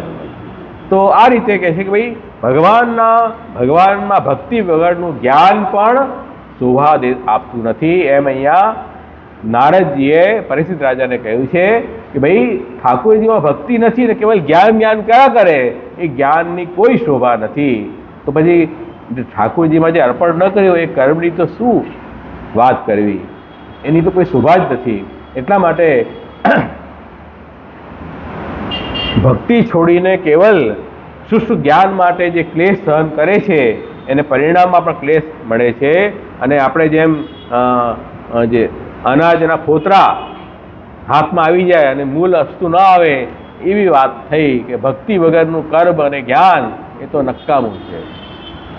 એકચ્યુઅલી કર્મથી જ્ઞાન થાય ને જ્ઞાનથી ભક્તિ થવી જોઈએ. વાસ્તવમાં તો ભાઈ, તમે એવું કેવું જ્ઞાન થયું કે જે તમારા આત્મા છે તમારા સહજ અંશી સ્વામી છે એના પ્રત્યે પ્રેમ ન જાગ્યો, એવું કેવું જ્ઞાન?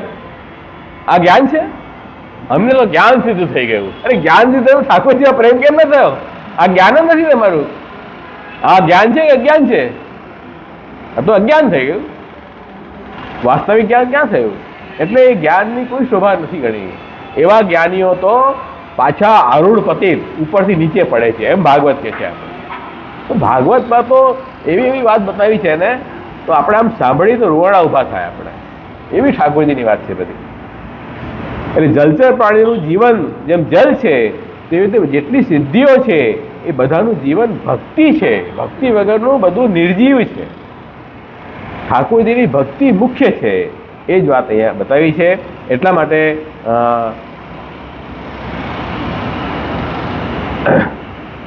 ઉદ્ધવજીને પણ ઠાકોરજીએ એકાદશ કર્મમાં આ વાત કહી કે કર્મ છે, તપ છે, જ્ઞાન છે, વૈરાગ્ય છે, યોગ છે, દાન છે, જેટલા બી સાધનો તમે કરો એનાથી જે સિદ્ધિ પ્રાપ્ત થાય. પણ મારે શરણે જે મારો ભક્ત આવે ને એને તો કોઈ પ્રયાસ વગર જ બધી સિદ્ધિ પ્રાપ્ત થઈ જાય, એમ ઠાકોરજી કહે. જો કેવી સુંદર વાત છે. એટલે ઠાકોરજીનું શરણ સ્વીકારો. તમે અકામ છો, કોઈ ઈચ્છા નથી તો પણ ઠાકોરજીની શરણાગતિ, બધી ઈચ્છાઓ છે તોય ઠાકોરજી શરણાગતિ, અને મોક્ષની ઈચ્છા છે તોય ઠાકોરજી શરણાગતિ. બધી રીતે ભગવાનનું શરણ પકડી રાખો, ઠાકોરજી તમારું બધું કાર્ય સક્સેસ કરી દેશે. કોઈ ઈચ્છા પણ હશે ને એવી ખોટી ઈચ્છાઓ પણ નિવૃત્ત કરી દેશે. અને બીજા દેવનું શરણ રાખશો ને તો એ ઈચ્છામાં તમને સંસાર સુખ આપશે, પાછા તમે કાદવમાં જ પડ્યા રહેશો. તો ફાયદો શું થયો? એના કરતાં પ્રભુની ભક્તિ કરો ને, પ્રભુનું શરણ સ્વીકારો ને. એટલા માટે જે ભગવાનના ભક્ત છે એ તો સદાય ઠાકોરજીની સ્મરણ સેવા વગર બીજું કાંઈ ઈચ્છતા જ નથી. અને એ ભગવાનના ભક્ત તો ભગવાન પોતાના ભક્તોને બધું જ આપી દે છે, પોતાનું સ્વરૂપ પણ આપી દે છે. વધારે શું કરવાની વાત છે? એટલે સુખદેવજી કહે છે કે હું તો જ્ઞાની હતો, જન્મ્યો ત્યારથી જ્ઞાની હતો, પણ જે દિવસે મને ઠાકોરજીના અલૌકિક ગુણો મેં સાંભળ્યા તે દિવસથી મારું ચિત્ત ઠાકોરજીના ગુણોમાં એટલું આસક્ત થઈ ગયું કે મારું જ્ઞાન પણ મને ફીકું લાગી ગયું અને ભક્તિ તરફ દોડ્યો. બોલો, જ્ઞાન જ્યાં પૂરું થાય છે ત્યાં ભક્તિની શરૂઆત થાય છે. જ્યાં કર્મની સમાપ્તિ જ્ઞાનમાં થાય અને જ્ઞાનની સમાપ્તિ ભક્તિમાં થાય. એ ભક્તિ સર્વોપરી છે.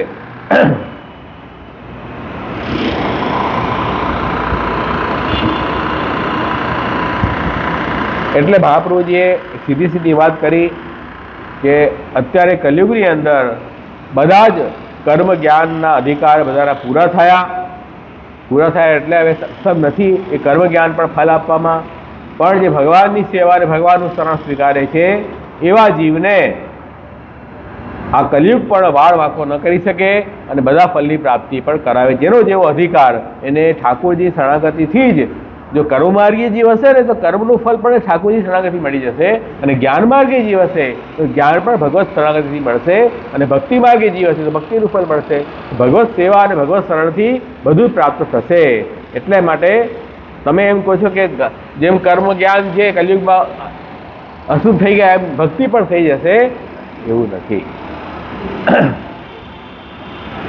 એટલે અહીંયા કહી રહ્યા છે કે ભાઈ આ બધી વાત એવું નથી કે કેવલ સંપૂર્ણ સેવા પરાયણ હોય એના માટે જ લાગુ પડે છે, પણ જે કેવલ વિષ્ણુ સ્મરણ માત્ર કરે છે, પ્રભુનું નામ માત્ર લે છે, હે શ્રી કૃષ્ણ, હે શ્રી કૃષ્ણ, હે શ્રી કૃષ્ણ એટલું જ નામ કહે છે, એને પણ ઠાકોરજી બધા દુઃખથી ઉદ્ધાર કરી દે છે. એવો ભગવાનનો અહીંયા મહાત્મ્ય છે. એટલા માટે ભગવાનના જે શરણ આવેલા જીવો છે એ ક્યારેય પણ જન્મ મરણના ચક્રમાં ફસાતા નથી. એટલે બધા શાસ્ત્રોનો વિચાર કરીને બ્રહ્માજી પણ એક જ વસ્તુ ઉપર આવ્યા, નિર્ણય ઉપર કે ઠાકોરજીનું શરણ સ્વીકારો, એમની સેવા, એમની ભક્તિ એ જ મુખ્ય જીવનું કર્તવ્ય છે. એટલે હવે કાલ આપણો કાંઈ વાળ પણ વાંકો ન કરી શકે. એટલે કાલ સામે તમારે વધારે ડરવાની જરૂર નથી. આ પહેલાં સત્રમાં થોડું ડિટેલિંગ મેં કર્યું આજે, જે ગયા વખતે નહોતું કર્યું આના પહેલાંના સત્રમાં. તો આજે આપણે સમય પણ થઈ ગયો, આજે આ શ્લોક અહીંયા જ રાખીએ. આગળનો પછી હવે આપણે જો 12 તારીખે શનિવાર આવશે, આના પછી નેક્સ્ટ શનિવારે હું છું નહીં અહીંયા.